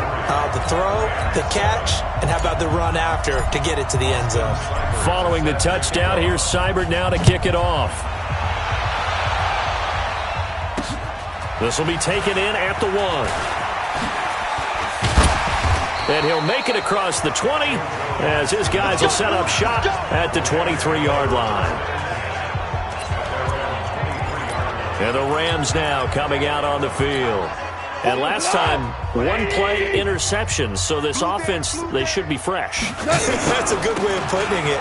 And I can't wait to see what they decide to do with play calling. Because a one-play drive where you throw an interception, a lot of people think the very next time out, run the football, don't give them a chance. Maybe play action? I think maybe you go play action, show your quarterback, get a little confidence in him, and let him fling another one. They run. It's Gurley. Todd Gurley, wave goodbye. 20, 10, and he'll get into the end zone. Touchdown, Rams. Todd Gurley, his second touchdown of the afternoon. And the Rams are able to draw a bit closer. Well, if they're going to make a game of this in the second half, they need a few big plays to go their way. That's one. And the way to get it done is to also conserve time. So to your point, that big play right there, now you're not moving the ball downfield, taking time off the clock. You're leaving yourself a better avenue to continue to try and make a comeback. This will be fielded on the back line of the end zone. Here we go. Here we go. Here we go. And now the Browns coming out on the field. And they're hoping to redo their efforts in the last drive when they got into the end zone. And just think of what it's like now on the sideline. Because when you score a touchdown, you have to go over and look at the tablet and see what you did on the last drive. When you scored points, it's a whole lot better view than when you're trying to figure out how to fix things there. They go play action here on first down. He'll let it go deep for Beckham. It's caught inside the 25. And he'll take it into the end zone for a Browns touchdown. Odell Beckham with his second touchdown of the afternoon. And the Browns are going to tack on to their advantage. In order to lead in a game, you're going to get plenty of contributors. But that's his second touchdown catch of this game. He's one of the key guys in this one. And you better believe he'll be looking for the hat trick here as this one continues to go. Following the touchdown, here's Seibert now to kick it off. Fielded about a yard deep. And he will be brought down here at about the 17-yard line. And now out on the field, here comes Los Angeles. I guess they have to feel a little gratified to at least get on the board last time, but still work to do. No doubt about it. I wonder now if they're going to try to increase the urgency a little bit, maybe pump up the pace, maybe go 2 minute. Who knows? Let's see what they decide to do. Here's a throw, complete right side to start things out. 7 yards, the pickup on the pitch and catch. Able to get 7 on that first down pass play. 2nd and 3. Now Goff will hand this one to Gurley. And he works free. Todd Gurley, wave goodbye. And he's going to take this one in for a Rams touchdown. Todd Gurley, 76 yards. And the Rams are able to cut into this lead. Zerline connects on the extra point, and that'll make this a 19-point ball game. It only took him 2 plays there to find the end zone. The last one, the long run, getting him in for 6 points.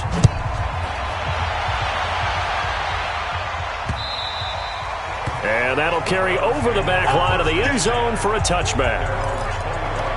Here comes the Browns offense back onto the field. And following that long touchdown pass, a one-play drive last time, see if the defense, you know they're ready. They don't want that to happen again. And you would have thought they would have been ready the last time. I mean, that's what you work on all the time. Make sure that no one gets behind you. That's the cardinal sin of defense, not giving up the... That's caught at the 25. And great yardage here all the way deep into Los Angeles territory. A big play that time for Cleveland. 57 yards. First and 10 at the 18-yard line. From the red zone now, Mayfield. Looking end zone, but it's incomplete.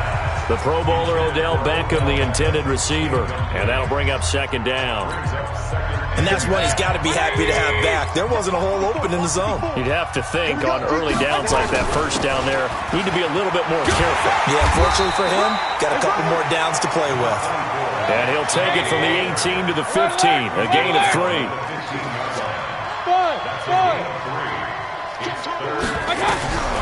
Working out of the gun, Mayfield. Well, the two men come together, and it's incomplete. Excellent work defensively, brings up fourth down. I think that was a good job there defensively. They did allow them to drive all the way downfield, but once they got their backs to the goal line, they really turned up the pressure. Yeah, they let them get all the way down here. Now the field shrinks. They've struggled to convert, and that last incompletion brings up fourth.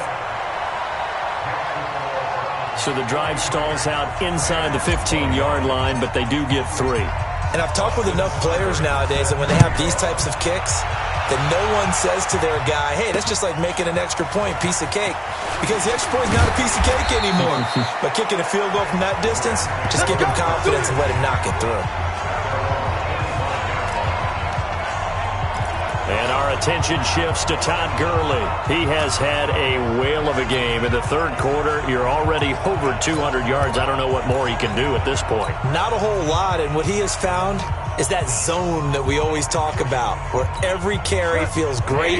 Every carry potentially is a sprint to the end zone, and all he wants to do is ride it as long as this game goes on. Yeah, now he's just thinking 300 yards maybe. And he's upended after a gain of 2 out to the 27. 2 yards on the carry there. It'll be second down. Defenses always talk about earning the right to rush the passer on third down. And you know what offenses want? Win first down so they can set things up for themselves better. And that wasn't helpful there. Not a big impact on first down.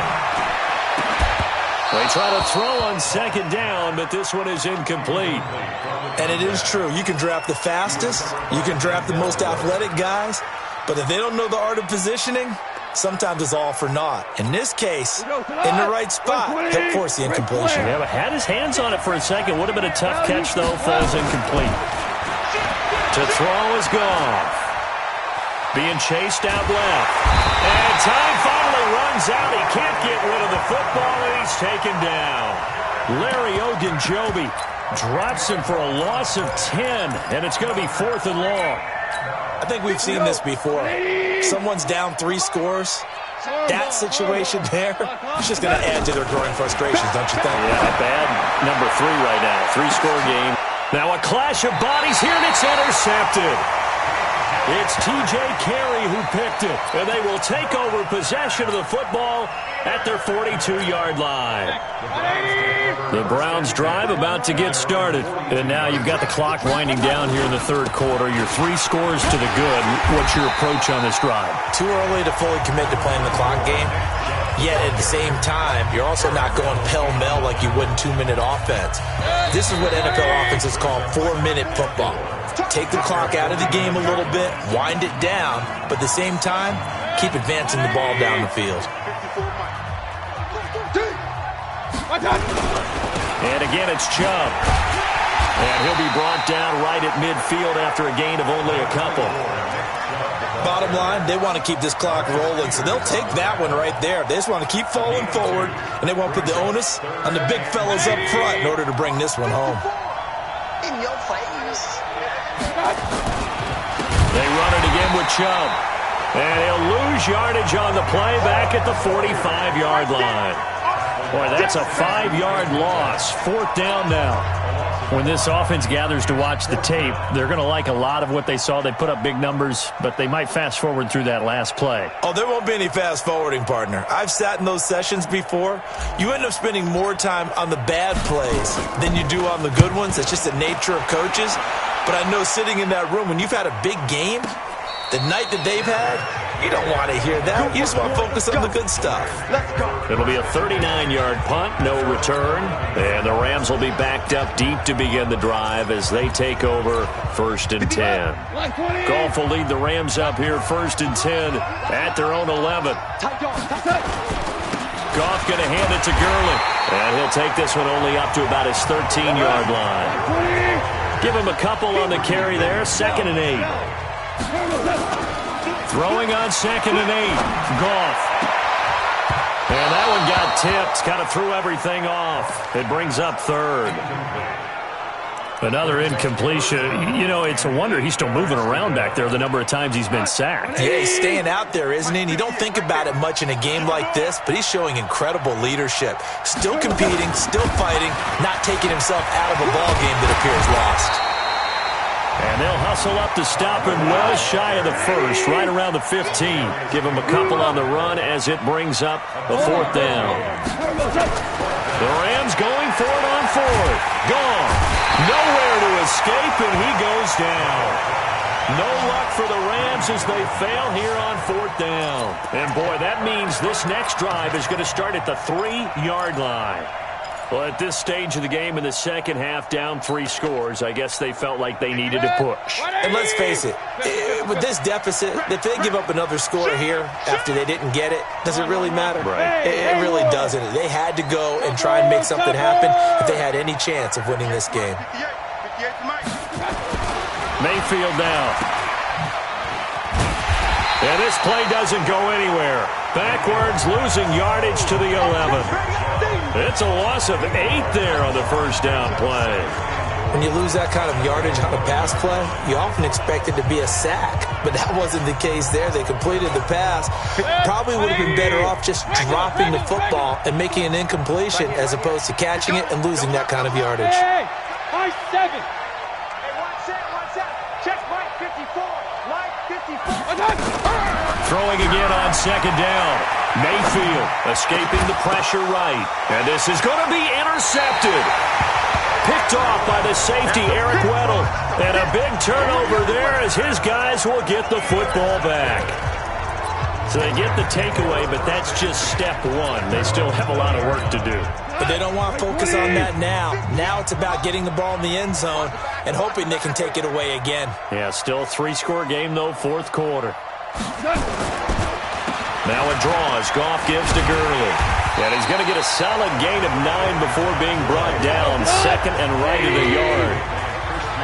Up at the 29 now, they'll head to the line. 2nd and a yard. Hey, exit. 58, Mike. Let's go, baby. Turnover. Get that ball. Back to the workhorse today. It's Gurley. And he'll be brought down right at the 30 here. So 1st and 10 now from the 30. Value 3. 1st and 10 at the 30-yard line. Value 1. Goff now to throw. And that one's complete to Gurley. 4 yards on the pickup, and that'll bring up 2nd down. 4 yards on that last completion, so that sets up 2nd and 6. At the 35-yard line. Here's Gurley. 2 yards the gain there, and now they're left with a 3rd and about 4 for a first. Well, they had that one sniffed out. Excellent run blitz. Stop that one for a short gain. What makes a good run blitz a good run blitz? The ability to stay on task, to follow up your assignment, go to the gap you're supposed to cover, and not be deterred by anything else. Now throwing on 3rd down there, but he cannot connect. Just nothing there again. He's been sacked multiple times. We've seen the interceptions, of course. He's really been through the ringer, hasn't he? And what we've seen is a defense that's well coordinated. The front and the back really in sync. The front putting on the pressure, the backside being ball hawks and picking passes off. And he's going to have his running back. It's complete. And he'll be taken down, but not before he gets into enemy territory. No reason not to try it there, and they do indeed convert on 4th. On 1st down, it's gone. Nowhere to escape, and he goes down. This offensive line flat out cannot handle this pass rush. We've seen it demonstrated time and time again to the tune of 7 sacks in this game thus far. After the sack, it's 2nd and 19, and the road gets a bit tougher from here. Gone. And they'll set up the screen to Gurley. Give him 6 on the screen, but now it's 3rd down. 9th play of the drive coming up, and certainly not an easy one on 3rd and long. 17. Out of the gun. Gone. And that is incomplete. At this point, down big, you'd have to imagine this defense are just going to sit back, blanket the field as best they can. Yeah, this is actually the easy part of the game for them because, just as you noted, they can sit back, keep everything in front of them. But they've blanketed the field the entire game using a variety of coverages. This is caught. It's Cooks. And he'll go down, but not before getting this inside the 30. No reason not to try it there, and they do indeed convert on 4th.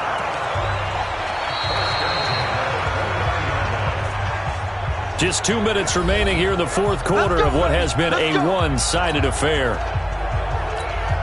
So it's Rams football here as we get you reset.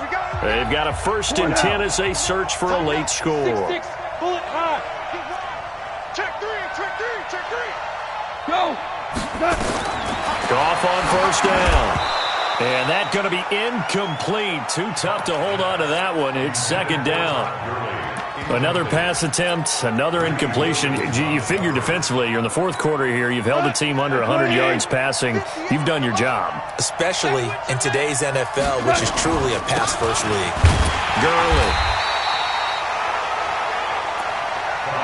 The Rams on 3rd down. Can you believe it? 0 for 9 thus far. This is 3rd and 8. That's caught left side. It's Higbee, the tight end. And they're going to have another 1st down as he's going to be tackled at the Browns' 14. Here comes a 20th carry for Gurley. And this carry terminated at the 8-yard line. Good stick skills showing the power, but just not much room to operate. He'll get a nice chunk there on the 1st down. And he'll get into the end zone. Touchdown, Rams. An 8-yard touchdown run. And the Rams are able to draw a bit closer. I'm not sure win-win is the proper term here, but it certainly felt like it. They got the touchdown they needed, but if I'm on the defensive side of the ball, okay, you got the touchdown, but it sure took you a long time. Yeah, because offensively, though, you're probably hoping for a 1 to 5 play drive. That one ate up a little more time than they were hoping. You're exactly right, and if you have that 1 to 5 play drive, you actually build up momentum and even more hope. When they had to slog their way downfield, they got the touchdown, but it's almost like, yeah, you know, doesn't feel right. Exactly. And the Browns are able to cover this one up. They knew they needed a miracle. They had to have that onside kick. They didn't get it. Well, as we knew, even before they put the toe to the leather on that one, their chances of getting that done, slim and none. And I do believe we saw Slim just leave the door, didn't we? We did indeed. I think we're down to none. Chubb on the counter, and I think this defense knew what was coming as he is smothered behind the line. That's going to wind up a loss of a full 3 yards on 1st down. He continues to struggle to find a crease to break off a big one and might need to just put that aside and just try and ram his way forward and get what he can. They go with Chubb on 2nd down. And he'll go down, but not before getting this inside the 30. That one a gain of 20 and a 1st down.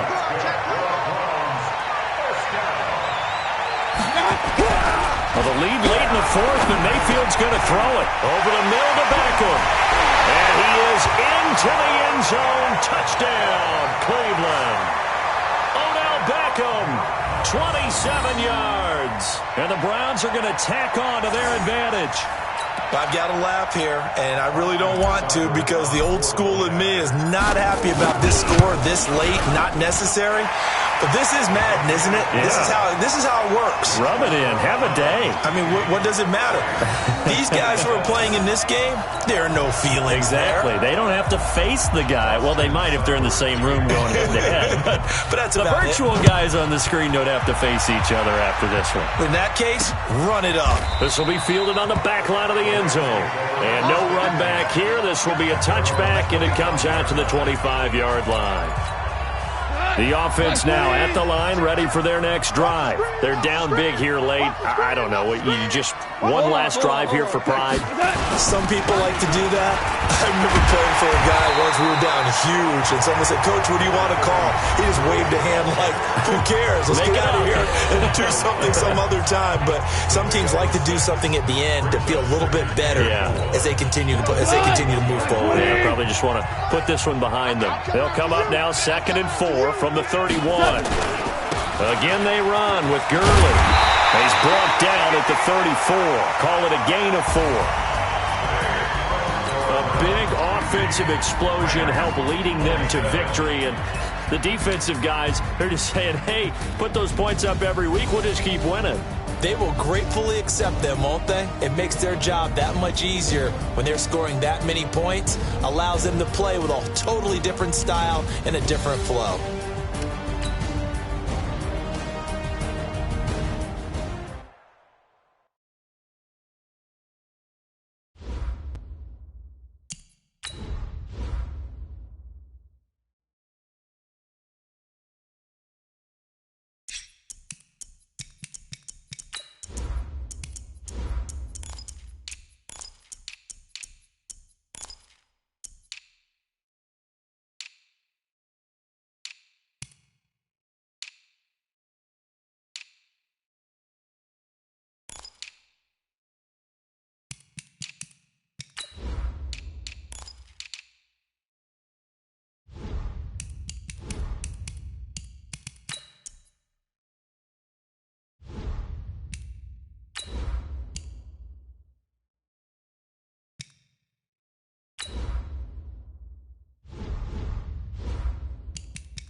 Hello, everybody. I'm Jonathan Coachman, and this is Super Bowl Sunday on EA Sports. Up next, we'll see Jared Goff and the NFC champion Los Angeles Rams as they take on last year's #1 overall pick, Baker Mayfield, and the upstart Cleveland Browns. Kickoff now just moments away. It is finally time to crown a champion as I'll hand it over to the two men who will call the action, Brandon Godden and Charles Davis. All right, Coach, we are pleased as always to be bringing you coverage of the National Football League on EA Sports. Tonight, it's all on the line. We play for the Lombardi Trophy. With Charles Davis, I'm Brandon Godden, and it is our extreme privilege to be on hand for the Super Bowl. And I can't help but look down on this field, partner, and think about the history of this game and all the great players, all the great teams that have stood on the field for this moment. So special. This game is so historic that while we call it the Super Bowl now, that wasn't even the name of the first couple.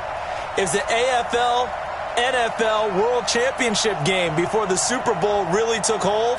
And think about the Green Bay Packers winning the first two that got us kicked off and started towards where we are today. And with the whole world watching, at the end of this game, at the end of tonight, one of these two sides, they get to etch their name in NFL immortality. No doubt about it. They hold up the ultimate symbol of victory in this league, the Lombardi Trophy.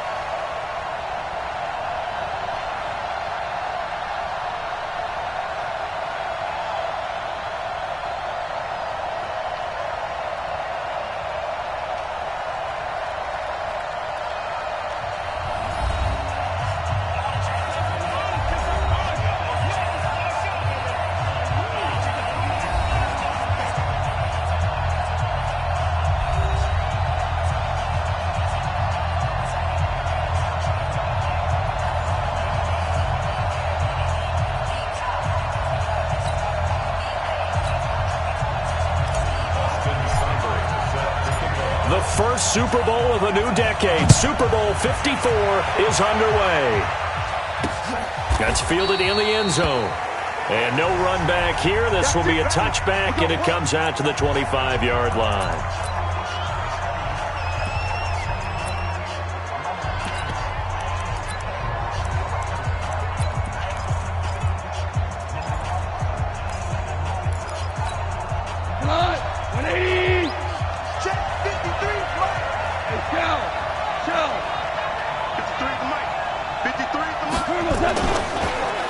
Now the first carry here for Todd Gurley.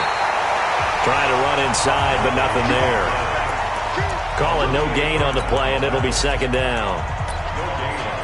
And as a defensive end, getting off the ball quickly, swarming to the football, making a tackle, that's what we saw right there. Yeah, that's what their job is. And really, a lot of the time, they have to throttle back a little bit in the run game because you know those defensive ends, they're like in a sprinter stance.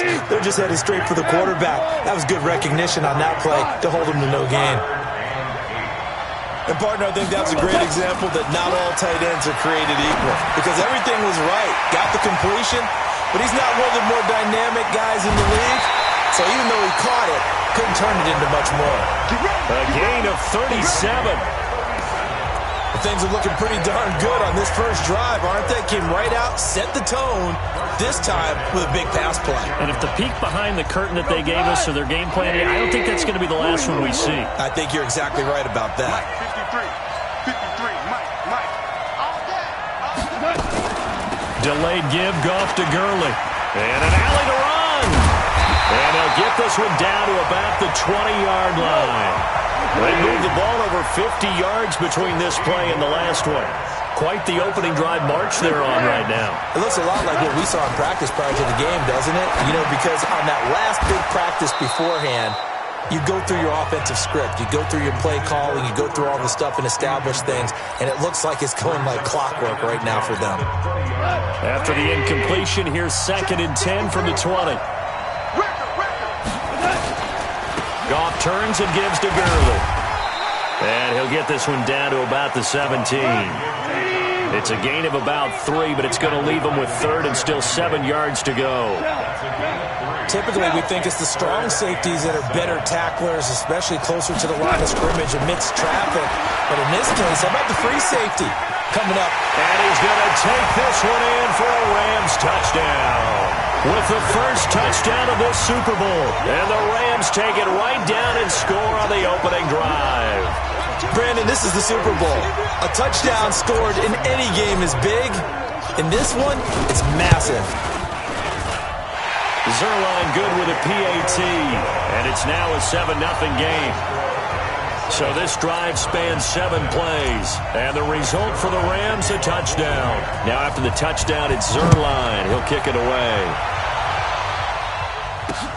This fielded a few yards into the end zone. And the decision to bring it out will cost him about 5 yards as he'll get this only back to the 20.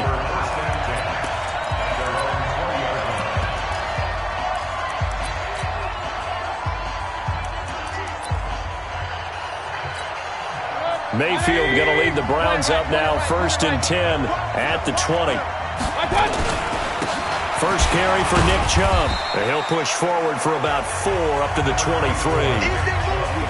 They'd love to just strike back with a touchdown right here, and if it's a long play, so be it. But the main goal, get a couple of first downs, run some plays, run some clock, allow their defense to get a chance to catch their breath, settle down, and relax a little bit after they just gave up a score. A toss play to Chubb.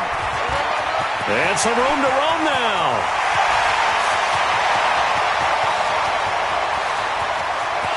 And all the way in. Touchdown, Cleveland. Nick Chubb, 77 yards. As his guys are on the board here in this first quarter. Well called, well blocked, and then he just made a great play. That was an athlete going a long way. Yeah, how about the suddenness to it? Just getting there and taking off and going. For the defensive guys, plays like that really hurt. So 2 plays on that scoring drive. That's how they drew it up. And the long run into the end zone, and what a run it was. Each team's had it. Each team has scored. 7-7 here as the kick's away. This is taken about 7 yards deep. We play to win. Let's go. And here now the offense heading back out there. And they will simply, Charles, be looking to duplicate what they did last drive when they were able to push it in for 6. And they hope it'll be that easy, right? To be able to take exactly what happened before, replicate it. They may have to make a few additional changes along the way because I'm sure the defense will make some adjustments, but they've got to have great confidence having scored the last time out. Nice way to start the drive, a gain of 12 and a first down. Well, they're making an effort to get the ground game going tonight. So far, it's working. I like what we're seeing from the offensive line. They seem to have the leverage going, and they're controlling things and reestablishing the line of scrimmage, moving that defensive front backwards. But also like what the runner's giving us, too. It appears that he's been waiting all day long to get out here and take off. No gain on the play there. Second down. Throwing on second down. Goff out on the edge. You love to have cornerbacks like that can bring him down in the run game. And you're also exposed to everyone. It really becomes a one-on-one play, doesn't it? You're out there by yourself on the edge. The best ones know how to make the play, and we just saw an example of it right there. On the toss, it's Gurley. And he'll lose yardage on the play back at the 45-yard line. A loss of 2 there, second down. Part of the thinking when you bring in extra tight ends, you're hoping that each of your guys gets those one-on-one blocks and creates a crease for your runner. But the converse is, though, you've got to win those one-on-one blocks. And when you don't, that's the result you end up with. You know, you wonder how the Rams' game plan in Super Bowl 53 might have been different with a healthy Cooper Kupp. He was injured on November 11, torn ACL, out for the year. He was on his way to a 1,000-yard season in his second NFL campaign. Had 566 yards in 8 games before the injury. Only 2 on the screen pass there, and it'll be 4th down. Instead of throwing it downfield, Charles, they just tried to dump it underneath there. You like the call? I do. I think it's a high-percentage play because you get the completion. What you're counting on is your back to use his legs and his elusiveness to make people miss and pick up the first down. In this case, it didn't happen. These kickers now, it's like we take them for granted. Kicks like that used to be such a big deal, and now you just expect them to make it. Yeah, you're exactly right, and we shouldn't take them for granted, but I have a theory about it. You want to hear it? Yeah. They are more athletic now than ever before. Talk about kickers. Trace their backgrounds, trace their histories. You'll find that they were big-time athletes all along, but their kicking was so prevalent that we made them specialists. Well, and now those 50-plus yarders seem easy for some reason. Heading out as the Cleveland offense now as they get set to take over here. They trail early on in this Super Bowl as they come up 1st and 10. Mayfield going to lead the Browns up now 1st and 10 at their own 25-yard line. They start on the ground with Nick Chubb. The drive starting with a first down, 11 yards on that pickup. His first carry of their second drive, pretty solid. And, of course, remember back to their first drive, really strong throughout that one. Not only is he getting good blocking up front, but how about his vision to find the holes? And he's seeing things before they even open and huddling through them. Now a play fake here on first down. Got a man open. It's Ricky Seals-Jones. And he'll be brought down somewhat awkwardly here, and a late flag as well. I think this one's going to be a face mask. So they'll take the yardage and tack on 15 more for the face mask. Talk about a play that absolutely costs you in the end. Just trying to do your job, right? Trying to get him on the ground. Next thing you know, they march up another 15 against your squad. Now a first down run is going nowhere. He's going to be dropped in the backfield. A loss of 2. It's a loss of 2 there, bringing up second down. Came out in a power set, but that only served to put more men in the box. And guess what? If you're going to do that, you've got to win up front, right? Your offensive guys have got to beat the defenders. They lost all leverage on that play. And they'll take it into the end zone for a Browns touchdown. David Njoku, 30 yards. And once again, the Browns are back in front. Here's Seibert now to add the extra point. This is similar to baseball where you walk the leadoff hitter and you don't expect him to come around and score. Almost impossible. Anytime a defense has to defend a short field, you usually end up seeing the result we saw, giving up points. So they only needed 3 plays on that drive. And the last play, a really nice run that culminated in the touchdown. That'll be taken in the end zone. And he's up past the 20 to the 22-yard line.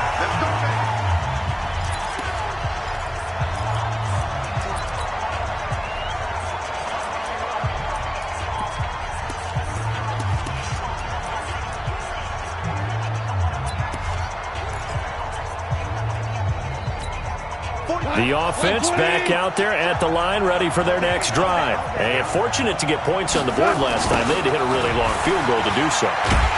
The kickers in today's game are so good and so skilled and hit from distances that we almost start to take them for granted, and we can't do that. That's a long field goal that they got 3 points out of. He rifles one that's intercepted. Picked up by Morgan Burnett. And he'll score. Touchdown, Browns. Now that was a beautiful play. A pick six. How would you punctuate something like that, partner? You mean with an exclamation mark? Exclamation mark, a big word. What would you do with that? Ampersand? I like it. Extra point by Seibert, up and good. And that makes it a 21-10 game. So they'll get another shot on offense following that pick six. And now the kick is away. This fielded at the 2. And nothing but daylight ahead. He's at the 30. 10. Touchdown, LA. That kick return TD is 98 yards in length as his guys are back within a single score. I know a lot of special teams coaches, they just want to keep it away from him because that's what he can do. And others have egos that their players can't keep up with. And they say, challenge him. Kick it to him. The way he runs as fast as he is, I wouldn't challenge him at all. I'd do everything possible to keep it away. He is just a blur when he gets a full head of steam, and he got a full head of steam there.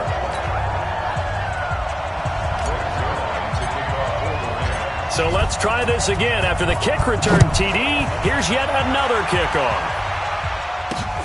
This is fielded at the goal line.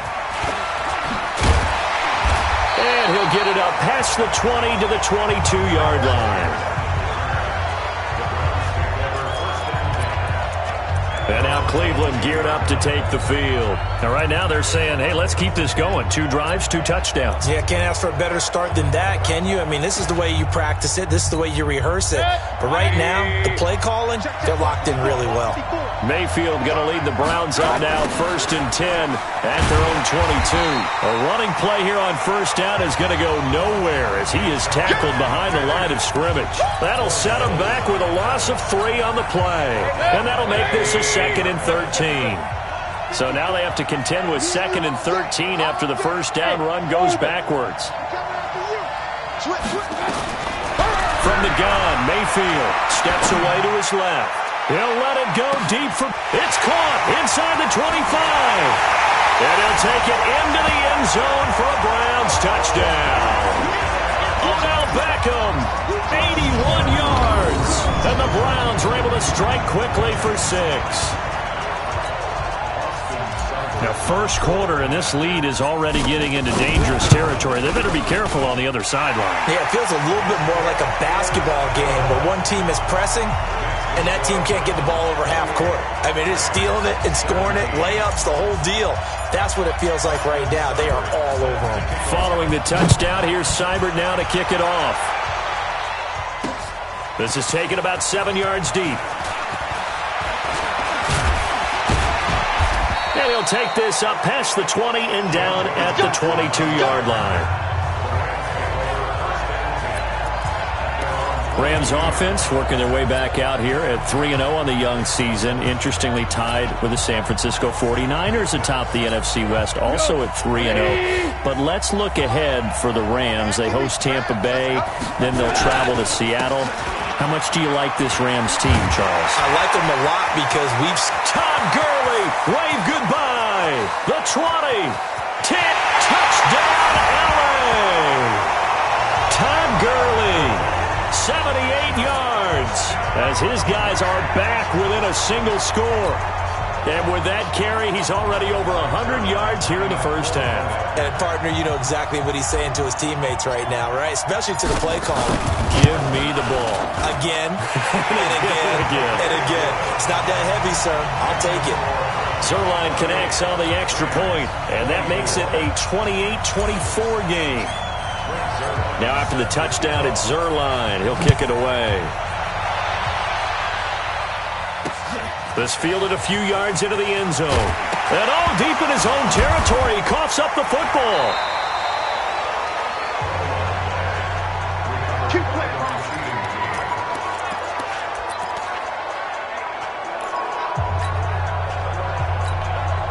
The Browns' drive about to get started. And the ledger for them so far looks pretty good, doesn't it? It certainly does. Touchdown, touchdown, touchdown.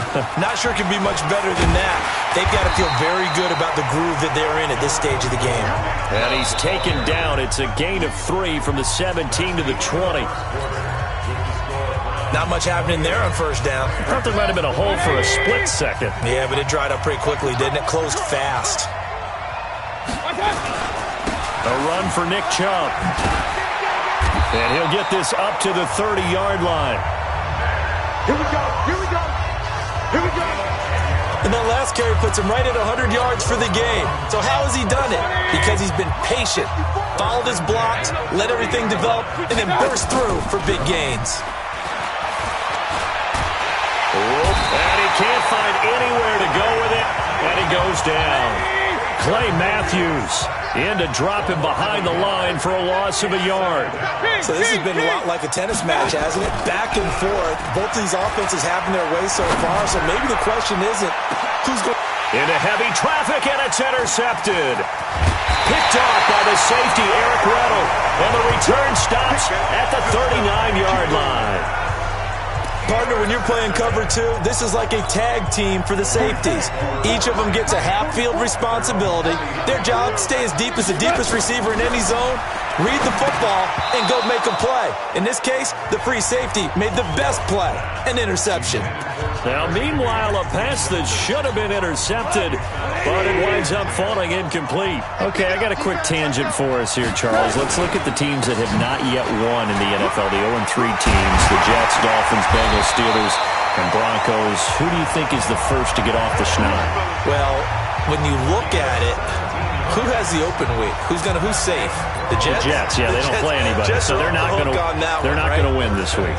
I think the Bengals and Steelers, they play each other. Yep. So I think the Steelers beat the Bengals and get off the schneid. They're the team that I'm looking at closest and having the best opportunity to get it done. How about Denver hosting Jacksonville? A possibility there for the Broncos, right? Definitely a possibility, but I like the way that Jacksonville comes into this game. A big win on Thursday night at home against Tennessee and riding their hot rookie quarterback Gardner Minshew, and their defense looked ferocious again. 180. You're not ready. You're not ready. On 2nd and 15 now. Goff. And he's going to go down. They sack him back at the 42. The #1 pick, Myles Garrett, coming in to drop him. Well, this is what happens when you get behind the chains, as people like to say. When you have obvious passing situations, hard to vary it up and fool a defense. And you hate those situations if you're an O-lineman, right? Oh, without a doubt, because you just know they're coming, and you never know exactly how. They can be exotic in their blitzes, or their athletic ability just takes over. Now the throw on 3rd down, knocked away and incomplete. So it doesn't look like they're going to be able to build off the turnover. Well, the defense certainly did its part. It got them the football. But you're exactly right. It looks like they're going to have to punt this one away. And it's not a turnover, but doesn't it feel like one after grabbing the momentum with the defensive play? Yeah, and they had all that momentum after getting the football, and now zapped right back in the other direction. Baker Mayfield leads the offense out for their next possession. I'm sure he wanted to have a huge game, wants to have a huge game as the quarterback, but really on the ground, they've been very, very hard to stop. Maybe you just keep going to that well. I think so, and isn't it funny how the definition of balance changes for us from game to game? Sometimes it's 50-50, run it, throw it. Sometimes it's just being a balanced running team in terms of who's carrying the football. More than one guy. Right, multiple guys out there, and now your guy back there has to throw it. Doesn't have to worry about it quite as much. And they've got the lead here in the 2nd quarter. And he'll be brought down. Oh, that's a face mask. Certainly looked like it. Indeed, here come the flags. Defense.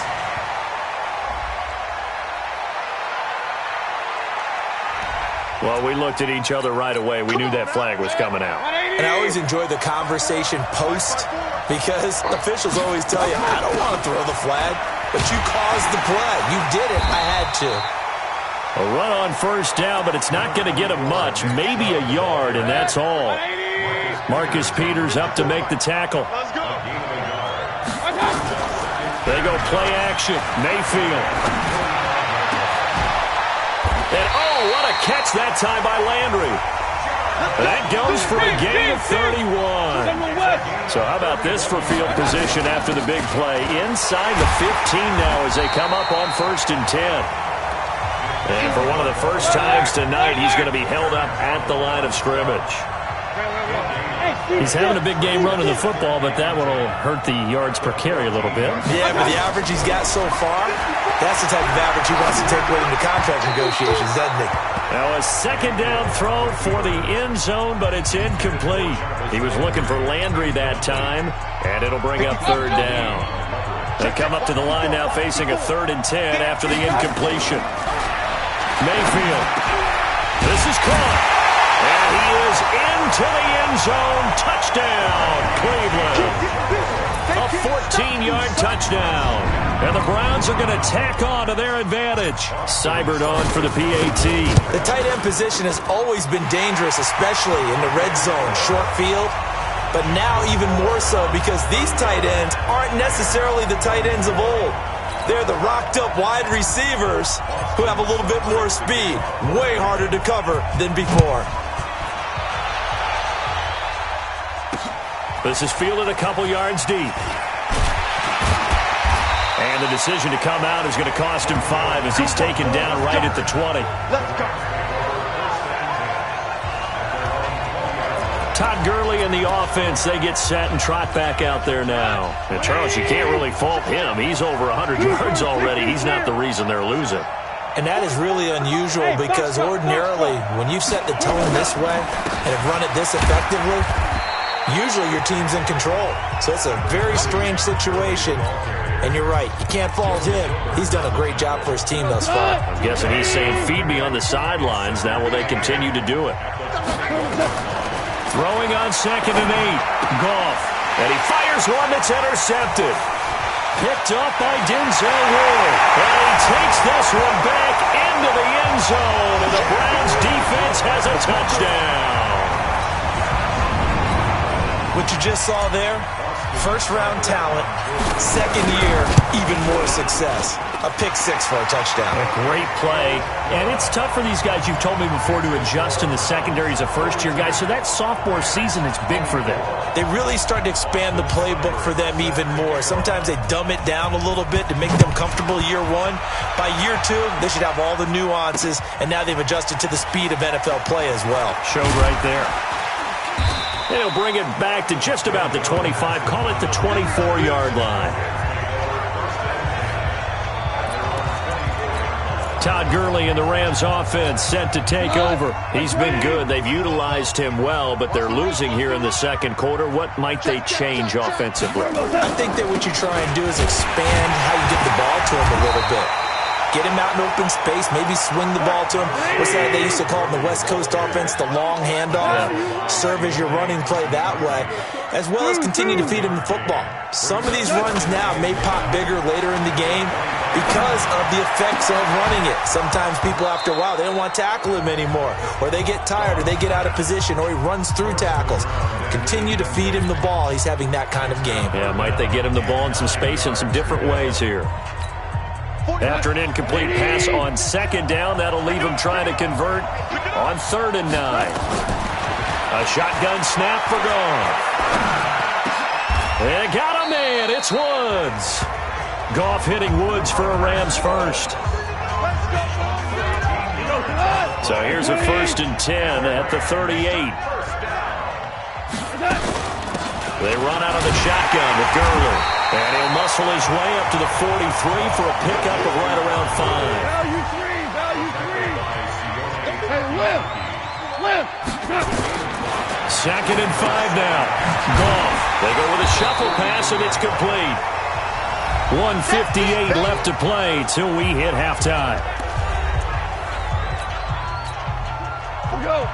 A reminder, coming up at intermission, we'll get highlights of this Super Bowl from Jonathan Coachman and the crew in Orlando for our EA Sports halftime report. Going for the deep ball, and that's caught inside the 30. And he goes down, but not before getting this inside the 25. A very nice pickup of 33 yards. Obviously, they're not where they want to be right now on the scoreboard. Big plays like that, though, that'll trend them in the right direction. Yeah, a few more like that, they'll be right back in the game. And if they can continue to do that, maybe they'll inspire their defense as well. They'll get a few stops. Back to the ground game here. Gurley. Just a yard on the pickup there, and it'll bring up a 2nd and 9. On 2nd and 9. Goff. Now he'll dump it underneath to his running back. Complete. And Gurley here fumbled it. Gurley fumbles the football. It's loose. Weaving through traffic, and now he's free. And he's into the end zone. It's a fumble return for Browns TD. And what we just saw, very, very rare. We only had 5 of those in the first 50 Super Bowls. The biggest stage, the biggest game, and we just saw it happen again. Extraordinary. The defense has been good, and they were good again there. The scoop and score, always an exciting play in football, and we witnessed it there. Grabbing it off the ground and then rumbling it into the end zone for 6. This is fielded a couple yards deep.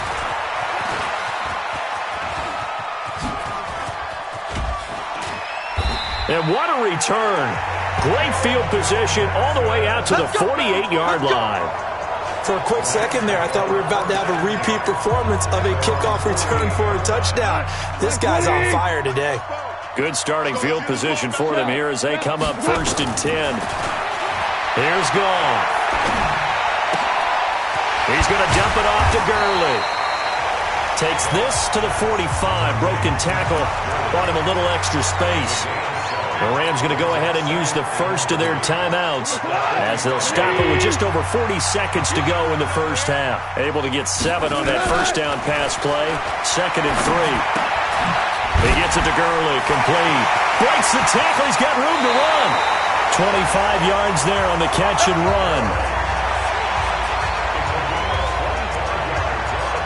We can talk all we want about football being a game of strength and brawn. It's also a game of mismatches, and they're trying to create one there, getting it to their back out of the backfield to make a bigger play. As we often say, get it to him in space, let him use his leg. Yeah, if he can get a matchup against a linebacker or maybe a defensive end dropping out in his... And for the 3rd time here in this half, it's intercepted. Picked off by the rookie from Alabama, Mack Wilson. Woods, the intended receiver. That's sort of a second quarter to forget for him. Now 2 picks in this frame. Almost as if the first one that he threw, he couldn't shake, couldn't get it out of his head. He ends up throwing a second one as a result. Compounds the mistake a little bit. Yeah, you got to be able to forget, compartmentalize, whatever you want to call it, and move on. He hasn't been able to do so here in the second. 7 yards on the pickup there, and it'll leave him with a 2nd and 3.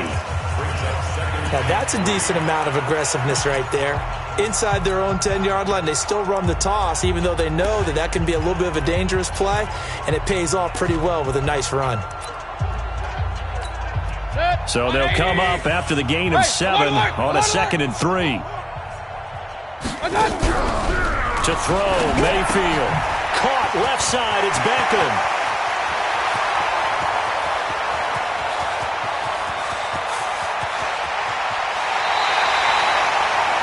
A big play there just before halftime. 83 yards.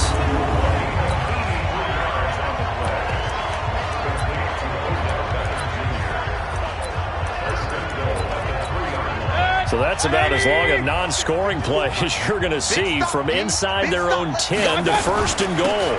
They'll try to run this one in. And he's not going to go anywhere as they get him down behind the line of scrimmage. Now a timeout taken. Perhaps a chance for one more quick play and then another timeout if they hurry. We'll see. Now from the 9, here's 2nd and goal. Point it right, point it right, point it right. Now Mayfield. And this is caught. Touchdown, Cleveland. Ricky Seals-Jones in the final seconds of the first half as his guys continue to put this one out of reach.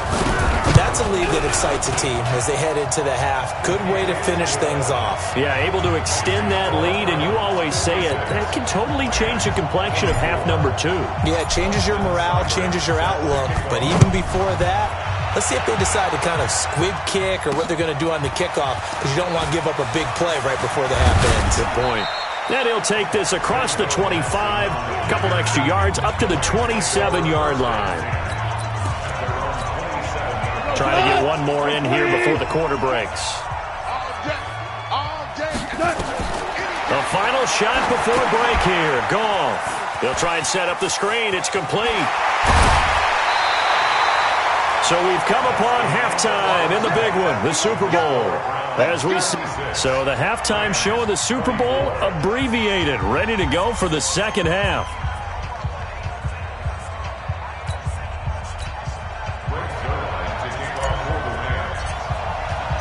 The halftime show, quite a spectacle, but it's back to football for the second half of Super Bowl 53. This fielded a few yards into the end zone. And the decision to bring it out is going to cost him about 7 yards all told, as he's taken down back shy of the 20. Here's the Browns offense now getting set to start off this third quarter. They had a big first half. Now they have a chance to add to that lead here in the opening possession of the second half. And everyone always asks about halftime adjustments, kind of the key phrase. What did you do at halftime? Well, the way that... Well, this is taken in. It's complete. And he'll take it into the end zone for a Browns touchdown. Odell Beckham, his second touchdown of this Super Bowl, as his guys continue to pour it on. I know Paul Revere talked about by land or by sea, right? You know, one by land, two by sea. He didn't mention air, because right now we're seeing a big-time performance, aren't we? That's 2 touchdowns so far in this game. Where'd you pull that one from? And, you know, every now and then I actually listened in history class.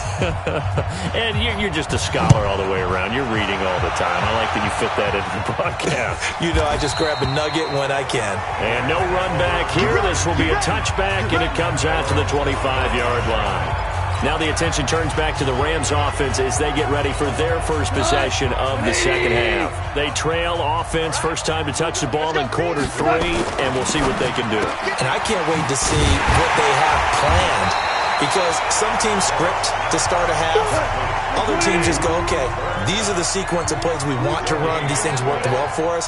And sometimes they throw in that big chunk play right away. Shocker. Try and get after them early and try and create a big play to give themselves some momentum. See what they have up their sleeve. Now on second down, this is good. And for one of the first times tonight, he's going to be held up at the line of scrimmage. No gain on that one as it brings up a 3rd and 10. I know the scouting report on him is that he doesn't possess the eye discipline to be an elite linebacker. And what that means is his ability to read, react, and make a play. But on that one, he looked like one of those guys. He's going to hit his man out of the backfield. Complete. That's a gain of 13, first down Rams. So here's a 1st and 10 at the 38. Stepping up, and it's a fumble. But it looked like a Rams player was able to get his hands on it, yes. So they will hold on to the football indeed. On plays like this where the ball comes free, it's often unusual for the team that lost it to get it back. Because this is the quarterback. The ball gets away from him. Everyone else is trying to execute what they're supposed to do on offense. They're usually looking in the other direction, downfield, or have moved away from him. In this case, though, a teammate is able to come up with the ball. Now, meanwhile, here's a second down throw that's knocked away and incomplete. They come up now 3rd and 5 following the incomplete pass. Nowhere to escape, and he goes down. Olivier Vernon drops him for a loss of 10, and it's going to be 4th and long. It's been a tough one all game long for this offensive line. They're already down big, and now you know they're just going to come after the quarterback in a big way, don't you? Yeah, they just can't get out of their own way right now. It's created an avalanche, and an avalanche is coming right on top of it. Man open, it's Kupp. He's got it. And he'll get into the end zone. Touchdown, Rams. Cooper Kupp, 67 yards. And it's for pride now, but the Rams do get a bit closer. That certainly went against the traditional ways of playing football, but who cares? Look at the result. Big touchdown. They went for it on their own side of the 50. So there's conservative, there's aggressive, and there's really aggressive, which is what we just saw there. Tip of the cap to them. And the Browns are able to cover this one up. The risk-reward of the onside kick, when you don't get it, the risk comes out to play, and here they gave up great field position. And that's the key to everything, because you're trying your best to press advantages when you have them, and field position leads you to that type of play calling, and whether you want to blitz or whether you want to throw the ball deep, those types of things. Now they've given up that type of field position, the advantage is switched to their opponent. Defense. Officials so cognizant of that call nowadays, but that one looked pretty easy. Yeah, you're right. They took out of their hands having to wonder whether it's a 5-yard or a 15-yard inadvertent or not. Now it's a lot easier. You see it, you call it. Following the penalty, Chubb. And brought down, but not before they're inside the 25. Give him 10 yards there, and about by the nose of the football, he's going to have a first down. He's turning in a pretty impressive performance running the football, and a big reason why they have this nice lead. And in days gone by, Chubb fumbled it. And his guys are going to get the football at the 23-yard line. Often on fumbles, you look at the guy who coughed it up and say, geez, what did he do? But, hey, let's tip the cap to the defense here. Not a problem at all, my man. I'm not even going to tip it. I'm going to doff my cap to him. Congratulations. Big-time play. Knocking it free and creating something good for your team. Following the fumble recovery, Goff. And he couldn't hang on. Would have been their 4th pick of the game. Instead, second down. Well, we have a second, Charles. The majors are over for golf and tennis, but in the Madden world, they're just getting started. The first of the year, the Madden Classic, recently wrapped up in Arlington, and it was a good one. We had competitors like 16-year-old young Henry of Illinois, who made a really good run. But ultimately, it was Serious Mo who walked away with the title, and Mo had some dough in there, too, a $35,000 check. And you know what they say, Brandon? What's that? I don't know if these guys actually played against each other, but when you get young Henry, guys like him, and Serious Mo, all in the same grouping, throw the record books right out. Oh, yeah, you can just tear them right up, CD. And he's got his favorite target yet again. It's complete. And a pretty nice tackle there, ranging up from his free safety spot as he'll stop him about a yard short. Here we go. It's Gurley. And he's able to get the first before he's taken down at the 36. A big roll of the dice on 4th and 1, but it pays off. They convert. He's been tough for this defense to handle, over 100 yards. You kind of knew that they were going to him on that play, didn't you? They certainly did. That's one of those situations where you simply say. And for the 4th time tonight, it's an interception. Read it well, and it's picked. And this would have been returned to right around the 38-yard line. Trying to get it to Woods. Well, this is a defense that can confuse even the best of quarterbacks with their zone schemes. And here you've got a linebacker that's going to stay at home and just sit down in that zone. And this one basically comes right to him. So here's a 1st and 10 at the 38. Check pass. Check pass. He's coming. He's coming. He's coming. Hey, alert 33. Hey, Charlie. Following the interception, Mayfield. And he's going to have to eat this one as down he goes. Samson Abuka just would not be denied. That's a loss of 7. Okay, was it a breakdown in protection? Did the running back not pick him up? What does it really matter? Sometimes it's just a great play made by the defense. Big-time sack. And they go backwards here, losing yardage back at the 48-yard line. He lost 2 there, and it's 3rd down. If you're a selfish player and you're throwing the ball, you're cool with the completion. Maybe not so cool with the yardage loss, though, huh? Yeah, you went backwards on the yardage. Hey, it kind of works like a sack for the defense there. Yeah, it's a really big play for them, right? Able to figure it out, sniff it out, and finish it off. That's caught over the middle by Seals-Jones. And he'll go down, but not before getting this inside the 30. 21 yards there on 3rd down. A first down throw for Mayfield. It certainly feels like there are more stars at the tight end position than there were even 10 years ago. And I think it's become more of a glamour position because of the ways it can hurt a defense, and guys want to be involved. They can be in line, close to the line of scrimmage. They can split out like receivers. But hands, route running, speed, and some toughness to go across the middle, you put it all together, you got a heck of a tight end candidate. They try to throw on second down, but this one is incomplete. After an incomplete pass on second down, that'll leave them trying to convert on 3rd and 9. Hey, Echo.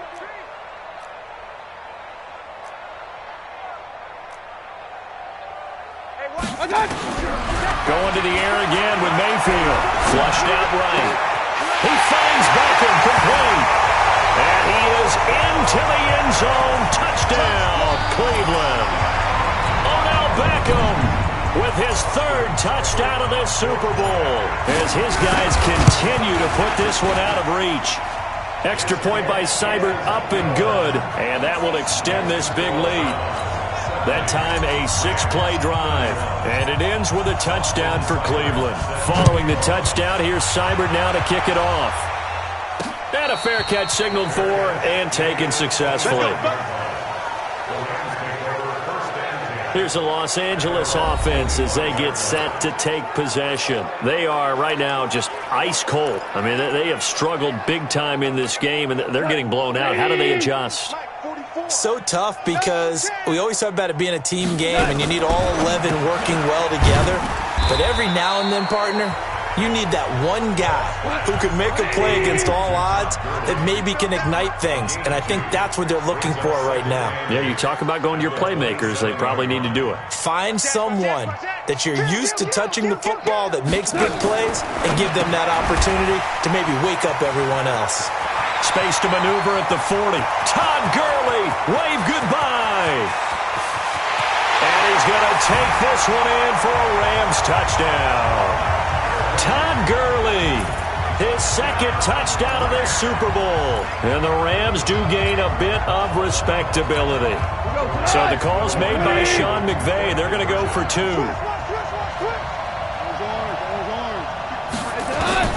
Out of the gun, Goff. And that's incomplete.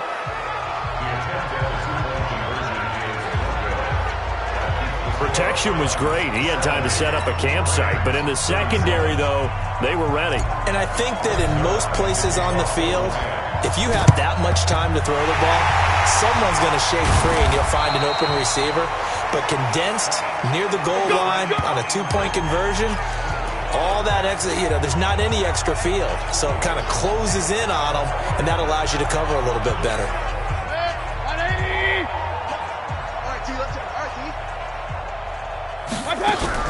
Mayfield on 1st down. It's caught. Beckham. And he's tackled a yard short of the marker. Good gain of 9 on 1st down. That last catch short of the marker by just a yard leaves him with a very manageable 2nd and 1.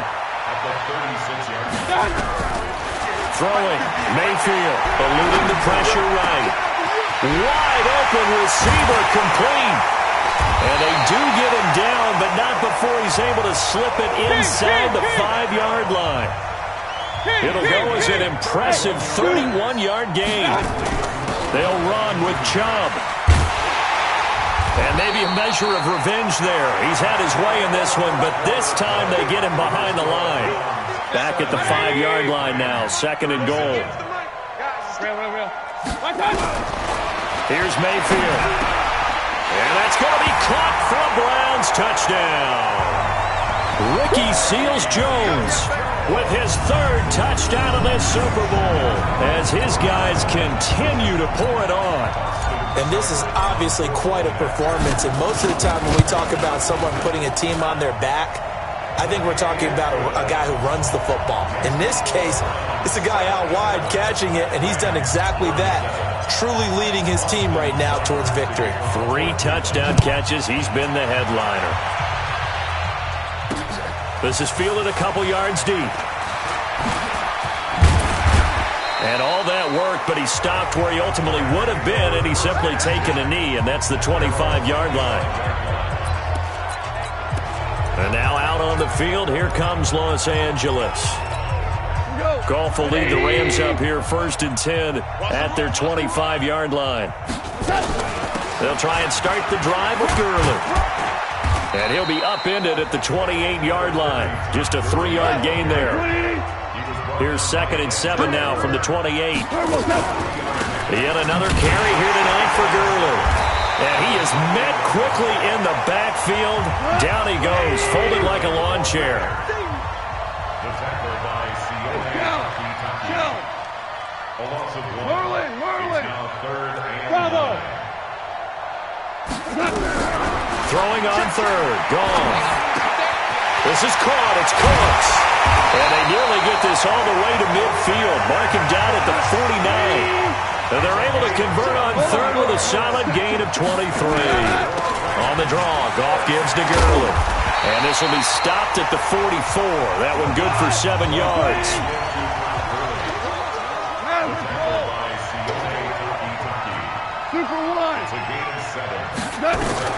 From the 44, Goff. Over the middle, that's hauled in by Kupp.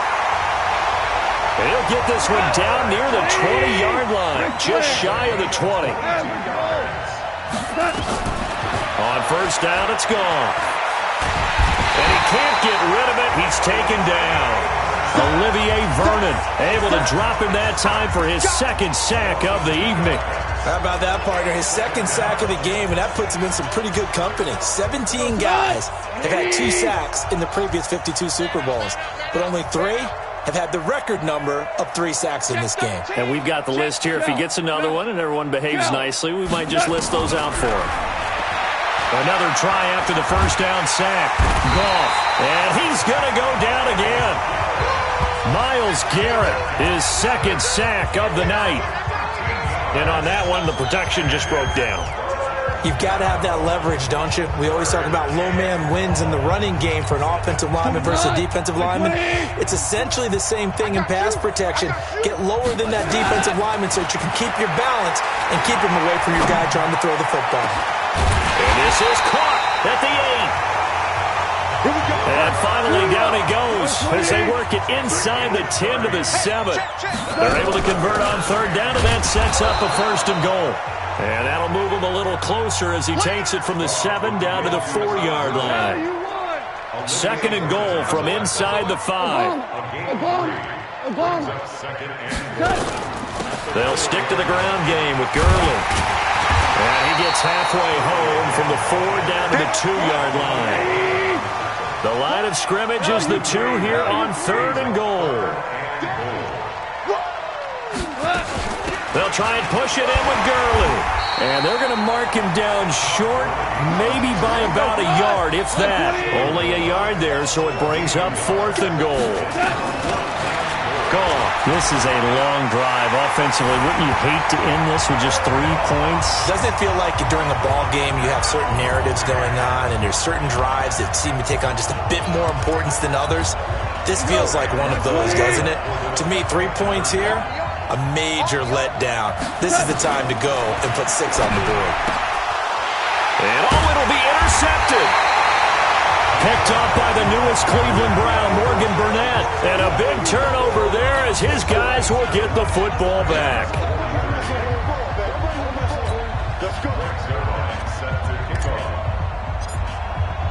Now after the touchdown, it's Zuerlein. He'll kick it away.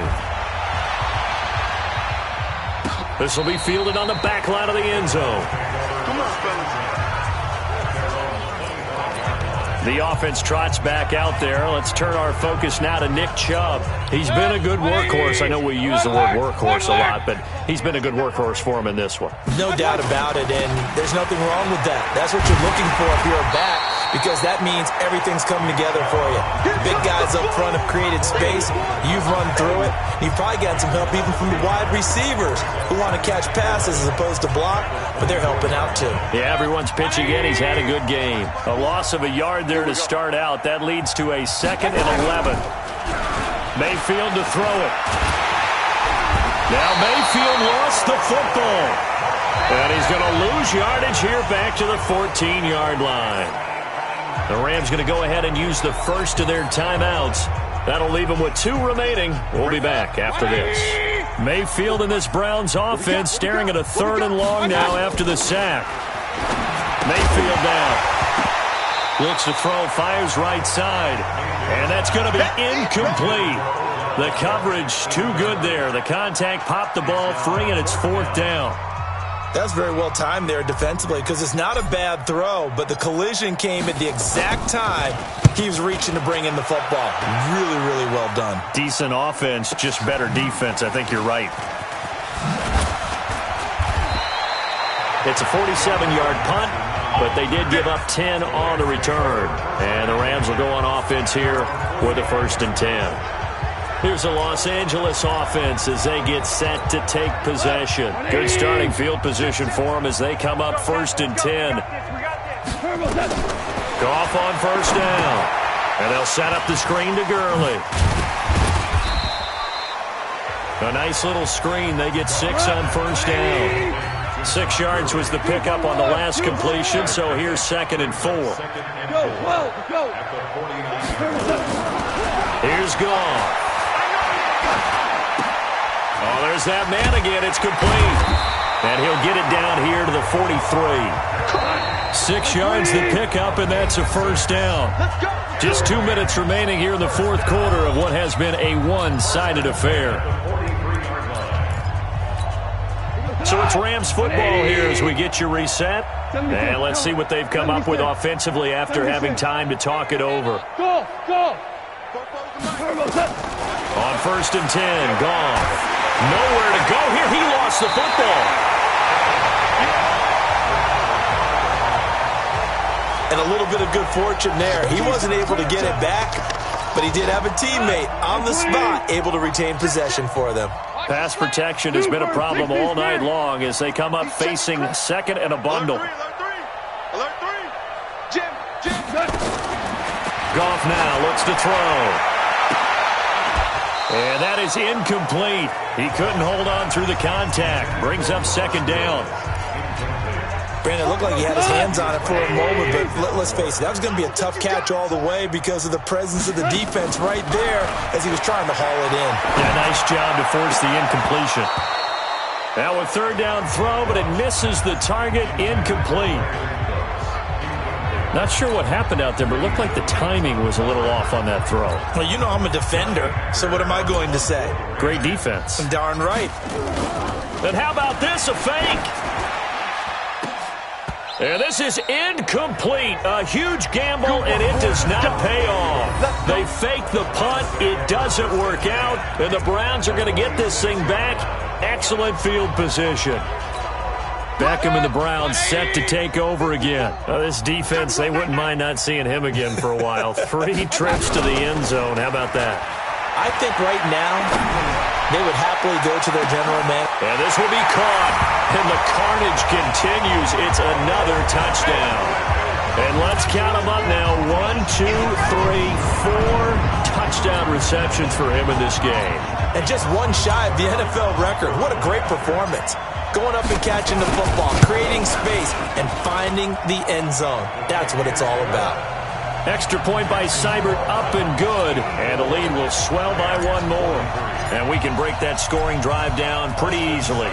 1 play, a long touchdown pass into the end zone. This is fielded a couple yards deep.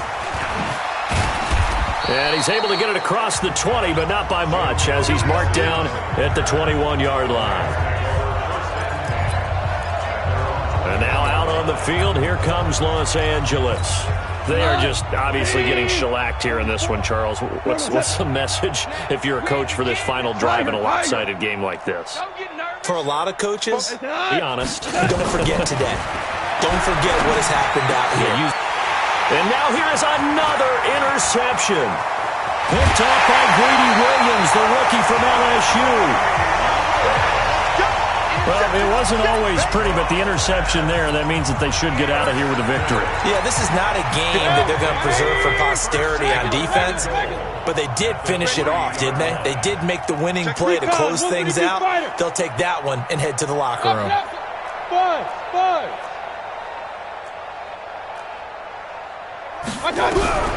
So instead of running, Mayfield's going to throw it here.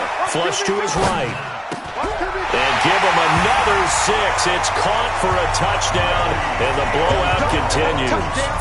And to me, that touchdown allows you to start grinning widely on your sideline. I think they pretty much locked this one away. Yeah, that's the clincher, the pervert. Oh, and it's a fake. They'll try and throw for it. To the end zone, but it's incomplete.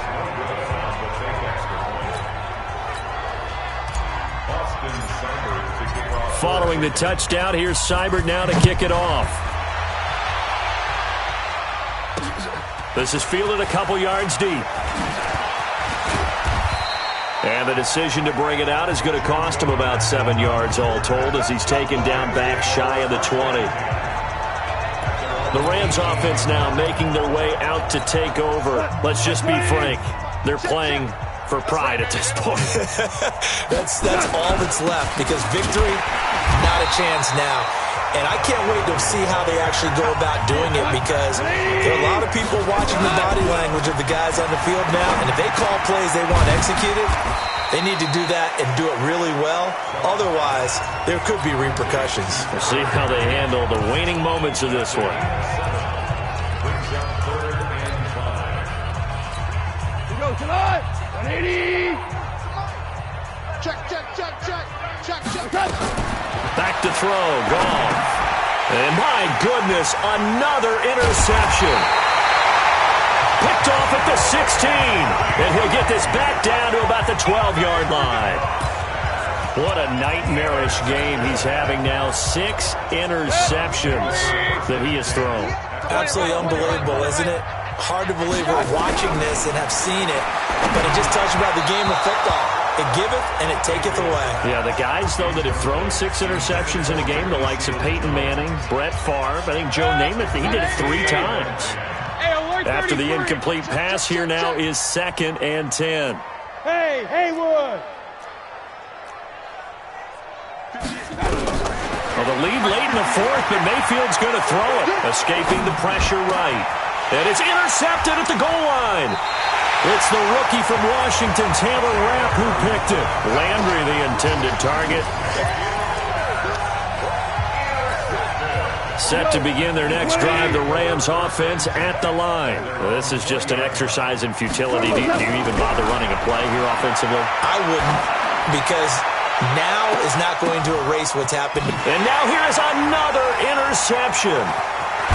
Picked up by Denzel Ward. And they will set up shop at their own 41-yard line. And how about this? The dog pound gets the crown. The Cleveland Browns are the Super Bowl champs. For the victors, getting to hoist that Lombardi trophy, you know, we've talked to guys that have done it, and they say there's no better feeling in sports. I don't know how there can be. The journey to get to this game is incredible. And then to finally break through and win it when all eyes are on this game alone because there's nothing else going on, that's just got to be absolutely amazing. The task, incredible. But the accomplishment, forever.